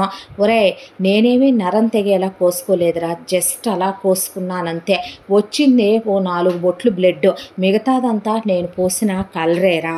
ఆ తర్వాత దానికే మా అమ్మ నాన్న హడావిడి చేసే చుట్టుపక్కల వాళ్ళని నువ్వు అడుగుతావని తెలుసు, ఎంక్వైరీ చేస్తావని తెలుసు, అందుకే అంబులెన్స్ పిలిపించే అక్కడి నుంచి హాస్పిటల్కి వెళ్ళి నేను అక్కడ హాస్పిటల్లో జస్ట్ నాకు బ్యాండేడ్ వేయటం కన్నా ఏమీ జరగల. ఈలోపు మా అమ్మ నాన్న నీళ్ళు ఖాళీ చేయమనమన్నాను. వేరే ఇంటికి షిఫ్ట్ అయిపోయాం. వచ్చేటప్పుడు నీ గిఫ్ట్లు నాకెందుకురా, రేపొద్దున నేను ఎవరిని పెళ్లి చేసుకున్నా నీ మెమరీస్ నాతో ఉంటే వాడికి నా మీద అనుమానాలు రావు. దాంతోనే ఆ గిఫ్ట్లు అక్కడే పడేశాను. కరెక్ట్గా నీ శోభనం ముహూర్తం ఎప్పుడో కనుక్కున్నాను. నీకు శోభనం జరిగే టైంకి నేను పోయాననే నువ్వు బతికున్నంతకాలం రిగ్రెట్ తీసుకోవాలి. నీ పెళ్ళాన్ని నువ్వు ముట్టుకోకూడదు. నన్నే తలుచుకుంటూ నువ్వు కుక్కల్లే ఏడుస్తూ బ్రతకాలే. నీ బాబుకి వెయ్యాలనుకున్నాను శిక్ష. నీ పెళ్ళాం కడుపు పండక అది మానసికంగా చితికిపోయి నీకు దానికి విడాకులు ఇవ్వక, అది విడాకులు ఇవ్వక, నువ్వు ఇవ్వలేక, నువ్వు నన్ను మర్చిపోలేక, దానికి న్యాయం చేయలేక నీ అమ్మ బాబు నిన్ను చూస్తూ నరకం అనుభవిస్తూ ఆస్తి ఎవడికి పెడతారా, నీ అమ్మ నగలు ఎవడికి పెట్టుద్దరా, మీ వంశం నిర్వంశం అయిపోవాలనే చేశానురా ఇదంతా. ఆ తర్వాత నువ్వేమైపోతే నాకెందుకో, టేకటీజీ అనుకున్నాను. ఊరు మారిపోయాం. అనుకోకుండా బచ్చగాడు కనిపించాడు ఫుడ్ కోర్ట్లో. చూడటానికి వీడు పెద్ద పిచ్చపుల్లాయిగాడిలాగా కనపడ్డాడు. దాంతో ఒక చూపుతో వీడిని సెట్ చేశాను. ఆ తర్వాత కుక్కల్లే వీడిని నా చుట్టూ వారం రోజుల్లో తిరిగేలా సెట్ చేసుకున్నాను. వీడక్క బావ వచ్చారు, పెళ్లి చేసుకున్నాను. అమ్మా నాన్నని తీసుకొని అబ్రాడ్ వచ్చేసాను. వీడికి ఉద్యోగం ఉంది, లక్షల్లో సంపాదన ఉంది, సొంత ఇల్లు ఉంది. వీడక్క నన్నేమీ అనే ఆడపడుచు కాదు. మా అమ్మ నాన్నకు లగ్జరీ లైఫ్ ఇవ్వాలనుకున్నాను. వీడికి బోల్డ్ అన్ని ప్రాపర్టీస్ ఉన్నాయి. నేనేమి వెంటనే పిల్లల్ని కూడా కనాలనుకోలేదు, నా అందం తగ్గుద్దని. ఇక్కడికి వచ్చి లావిష్ లైఫ్, లగ్జరీ లైఫ్ అనుభవిస్తున్నాను. అక్కడ నీ బ్రతుకు పతనం అయిపోతుందా లేదా అని ప్రతి క్షణం కనుక్కుంటానే ఉన్నాను. అంతా దాంట్లో నేను మిస్ అయింది ఒకటిరా, ఈ అరుణ్ గాడు నీ ఫ్రెండ్ అనే. ఈ అరుణ్ గాడి పెళ్ళాం నా కర్మకి నా మొగుడు అక్కనే. నువ్వు దరిద్రం వల్లే నాకు లైఫ్లోకి మళ్ళీ వస్తావనే నేను అనుకోలేదు. ఏంట్రా అయితే ఇప్పుడు నువ్వు చేసేదే, వెళ్ళి పని చూసుకోరా అనేపాటికి హర్ష దవడలు పగలగొట్టి నీ ఒరిజినల్ క్యారెక్టర్ ఇదే, ఆ క్యారెక్టర్ నేనే తెలుసుకోలేకపోయాను. చెప్పుతో కొట్టాలి నాలాంటి ఎదవల్నే. అత్త కూతురనే మామ కూతురనే లవ్వులు చేసే, పక్కింట్లో ఉన్నారు ఎదురింట్లో ఉన్నారనే వాళ్ళ గురించి పూర్తిగా తెలుసుకోకుండా అమ్మా నాన్నల్ని ఎదిరించి చాలామంది ఎదవలు పెళ్లి చేసుకున్న తర్వాత ఏడుస్తారే, అలాంటి వాళ్ళందరినీ దవడ పగలగొట్టాలి. ఎక్కడ దొరికారా మీ ఫ్యామిలీ దీనికి అసలు అని చాలా పెద్ద తప్పు చేశాను. దేవత లాంటి నా భార్యని దూరంగా పెట్టి నరకం పెట్టాను. ఆమె ఫూల్, ఆమె ఈడియట్ అని నేను ఇంకొక క్షణం కూడా ఉండననే హర్ష ఇమీడియట్గా ఫ్లైట్ బుక్ చేసేసుకొని అక్కడి నుంచి బయలుదేరి వెళ్ళేటప్పుడు దాన్ని వదలకండిరా, వదిలితే మీరు మగాళ్ళు కానట్టు లెక్క అని చెప్పి హర్ష ప్రేమలో ద్రోహం ఉండకూడదు, ప్రేమలో మోసం ఉండకూడదు, ప్రేమలో నమ్మకం ఉండాలి. ప్రేమకే ద్రోహం చేసిన ఆడదరాదే, గుర్తుపెట్టుకోండి. నన్నింత వంచిందంటే రేపు మీ బతుకులు ఏమవుతాయో వాళ్ళ చేతిలో అని చెప్పి మరీ వచ్చాడు. ఆ తర్వాత హర్ష ఇండియాకి వచ్చేసరికి ఒకవైపున లక్ష్మీ శ్రీపతి ఎవరిదో పెళ్ళుంది అని చెప్పి వాళ్ళు రామ్మ అంటే నేను రానులే మీరు వెళ్ళండి అంది వేద. వెళ్ళిన తర్వాత అలా హర్ష పరిగెత్తుకుంటూ భార్యకి ఏం చెప్పాలో ఆలోచించుకుంటూ ఉరుకులు పరుగుల మీద ఇంటికి వచ్చి బెడ్రూమ్లోకి వచ్చేపాటికి తన మరదలు చేయి కోసుకున్నానని నటించింది. కానీ వేద నిజంగానే నరం కట్టయ్యేలా చేయి కోసుకొని బ్లడ్ పోతోంది. దాంతో హర్ష పరిగెత్తుకుంటూ వచ్చి ముందు చేతికి కట్టుకట్టి భుజానికి ఎత్తుకొని పరిగెడుతూ ఉండగా పనివాళ్ళు ఎక్కడికి బాబు అంటే ఎక్కడికి లేదులే ఇక్కడ దాకే అని చెప్పి హాస్పిటల్కి తీసుకొచ్చాక డాక్టర్స్ ట్రీట్మెంట్ చేశాక ఒక 5-6 గంటలకి వేద స్పృహలోకి వచ్చాక హర్ష లోపలికి వెళ్ళటమే హర్ష వేదను గట్టిగా కౌగిలించుకొని డీప్గా లిప్ కిస్ పెట్టుకున్నాడు. ఆ అమ్మాయి అలా చూస్తూ ఉండగా ఏమిట్రా ఈ పిచ్చి పనులు అనేసరికి నీకు దూరమై నేను బ్రతకలేను, నీ స్థానం నేను ఇంకొకళ్ళకి ఇవ్వలేను.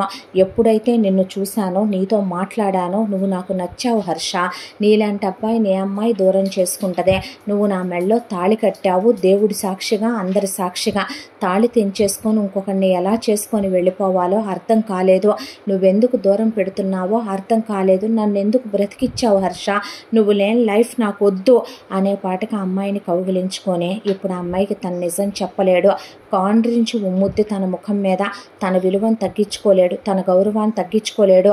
వేదకు తెలిస్తే, అమ్మా నాన్నలకి తెలిస్తే గుండె బద్దలైపోద్ది అందరిది కూడా. తన మరదల్లాంటి క్యారెక్టర్లెస్ చీప్ దానికోసం దేవత లాంటి పెళ్ళాన్ని దూరంగా పెట్టి ఎంతకాలం భార్యను ముట్టుకోలేదని అత్తమామలకు కానీ అమ్మా నాన్నలకు కానీ తెలిస్తే తనని బ్రతకనివ్వరు. వేద తన లైఫ్లో ఉండదు, ఏమైనా చేసుకోవచ్చు కూడా.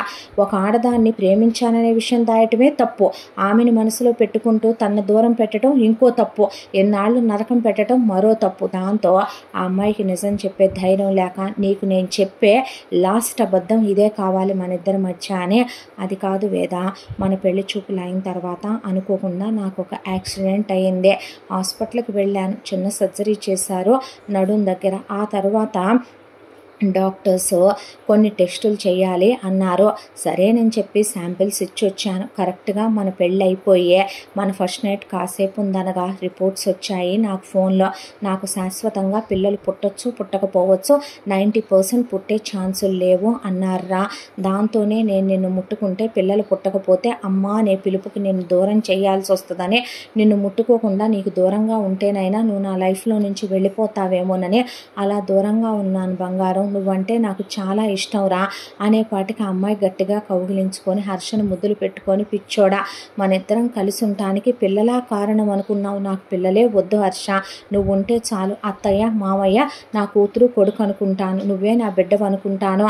ఈ విషయం నేను ఎవరికీ చెప్పను, నాకు నీ ప్రేమ కావాలే, నువ్వు కావాలే, నాకు పిల్లలు అక్కర్లేదు, పిల్లల కోసం నన్ను దూరంగా పెడతావా అని ఏడ్చేసింది వేద. ఇప్పుడు ఆ ప్రాబ్లం ఏమీ లేదు బంగారం, అబ్రాడ్ వెళ్ళాను కదా, అక్కడ ఒకసారి అన్ని టెస్టులు చేయించుకుంటే doctors I'm perfectly all right అని మనకు పిల్లలు పుడతారని చెప్పారా. నీకు ఈ నిజం చెప్దామని ఆశాసగా వచ్చాను బంగారం, ఈలోపు నువ్వు ఇలా చేసుకున్నావురా అనేపాటికి ఐఎమ్ రియల్లీ సారీ అన్న తర్వాత నువ్వే నన్ను క్షమించు అనే ఆ అమ్మాయి కాళ్ళ మీద చేయేస్తే, చాచా ఏంటా పిచ్చి పనులు అన్నాక, అమ్మా నాన్నకి ఇవేం చెప్పకో, చెప్పనులే అన్నాక అమ్మాయిని తీసుకొని ఇంటికి వచ్చాక ఏమైందమ్మా చేతికి అంటే, గీసుకుంది మావయ్య చూసుకోవద్దు, నువ్వెప్పుడు వచ్చావురా అంటే, నేను వచ్చేసరికి తను గీసుకుందని హాస్పిటల్లో తీసుకెళ్ళాననే. వెంటనే బ్యాగ్స్ ప్యాక్ చేసుకొని, నాన్న హనీమూన్కి వెళ్తున్నాం వెళ్ళు, నాకు చెప్పాలేంటి నువ్వు అన్నాక భార్యను తీసుకెళ్ళి చాలా ఇష్టంగా చాలా క్లోజ్గా ఆ అమ్మాయితో చాలా ప్రేమగా ఇంటిమేట్ అయ్యే దేవత లాంటి తన భార్య మనసు అర్థం చేసుకునే అసలు ఒక నెల రోజుల అమ్మాయిని డోర్లే తీయనివ్వనంతగా ఆ అమ్మాయితో క్లోజ్ అయిపోయి అమ్మాయిని ముద్దులు పెట్టుకొని హగ్గులు చేసుకొని ఫోటోలు దిగి వీడియోలు తీసుకొని అవన్నీ సైట్ సీయింగ్కి వెళ్ళొచ్చి బోల్డ్ అని కొనుక్కొని హ్యాపీగా తిరిగి వచ్చాడు హర్ష.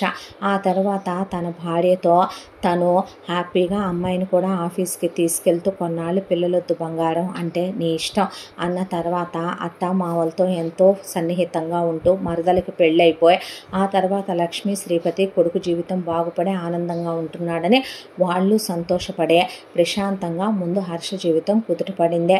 ఎప్పుడైతే హర్ష ఇలా చెప్పాడో గౌతమి వదలొద్దురా తమ్ముడు వీళ్ళంతేంటో తేల్చనే పాటికే కేసు ఫైల్ చేయించాడు, చీటింగ్ కేసు అనిల్. ఫైల్ చేయించిన తర్వాత తీరా అక్కడ పోలీసుల ఎంక్వైరీల్లోకి వెళ్తే అక్కడికి వెళ్ళిన తర్వాత మేధ అనిల్తో కాకుండా చాలామందితో అఫైర్లు పెట్టుకుందని, డబ్బున్న వాళ్ళతో సాన్నిహిత్యంగా ఉంటుందని, వాళ్ళ ద్వారా చాలా డబ్బు అకౌంట్లకు ట్రాన్స్ఫర్లు అయినాయని తెలిసే అక్కడే జైల్లో సడితని నరేష్ని మేధని జైల్లో తోసేశారు. ఆ విషయం తెలిసి కూడా శ్వేత సుభాష్ వీళ్ళని చూడటానికి కూడా రాలేదు. అనిల్కి డివోర్స్ వచ్చేసినాయి. తర్వాత చాలా మంచి అమ్మాయిని చూసి అనిల్ పెళ్లి చేసుకొని అరుణ్ గౌతమి అనిల్ కలిసి అక్కడున్న ప్రాపర్టీస్ అన్నీ సేల్ చేసుకొని వాళ్ళు స్టేట్ షిఫ్ట్ అయిపోయి వేరే చోటకు కూడా వెళ్ళిపోయారు. ఆ తర్వాత కొంతకాలానికి హర్షకి వేదకి ఇద్దరు మగపిల్లలు పుట్టారు. హ్యాపీగా వీళ్ళ జీవితం సంతోషంగా సాగిపోతూ చేసిన పాపానికి జైల్లో పడి ఏడుస్తూ మేధావాళ్ళు అలా ఉండే ప్రశాంత పడిపోయింది హర్ష వేద జీవితం. తప్పులు తెలియక చేస్తూ ఉంటారు చాలామంది. ఆ చేసిన తప్పుల్ని దిద్దుకోవాలి, లేకపోతే లైఫ్లో లైఫ్ ఉండదు. ఒక్కొక్కసారి మన జీవితంలో అంతా నిజమే, అంతా కరెక్టే, మన డెసిషను ఎప్పుడు కరెక్ట్గానే ఉంటుంది. అనుకున్న చాలా విషయాల్లో బిడిసి కొడుతూ ఉంటుంది. కాబట్టి ఒక్కొక్కసారి లైఫ్ని మనం మూవ్ అవుతూ డిజైన్ చేసుకోవాలి. ముందే డిజైన్ చేసుకుంటే చాలా మార్పులు రావచ్చేమో. కాబట్టే లైఫ్లో ఎప్పుడు మనం తీసుకున్నవి రాంగ్ డెసిషన్స్ అనుకోవటం కన్నా ఏం జరుగుతుంది అనేది తెలుసుకుని ఆలోచించి నిర్ణయం తీసుకోవటం ఉత్తముల లక్షణం. ఇంతటితో ఈ కథ పూర్తి. మళ్ళీ మరొక మంచి కథతో కలుసుకుందాం.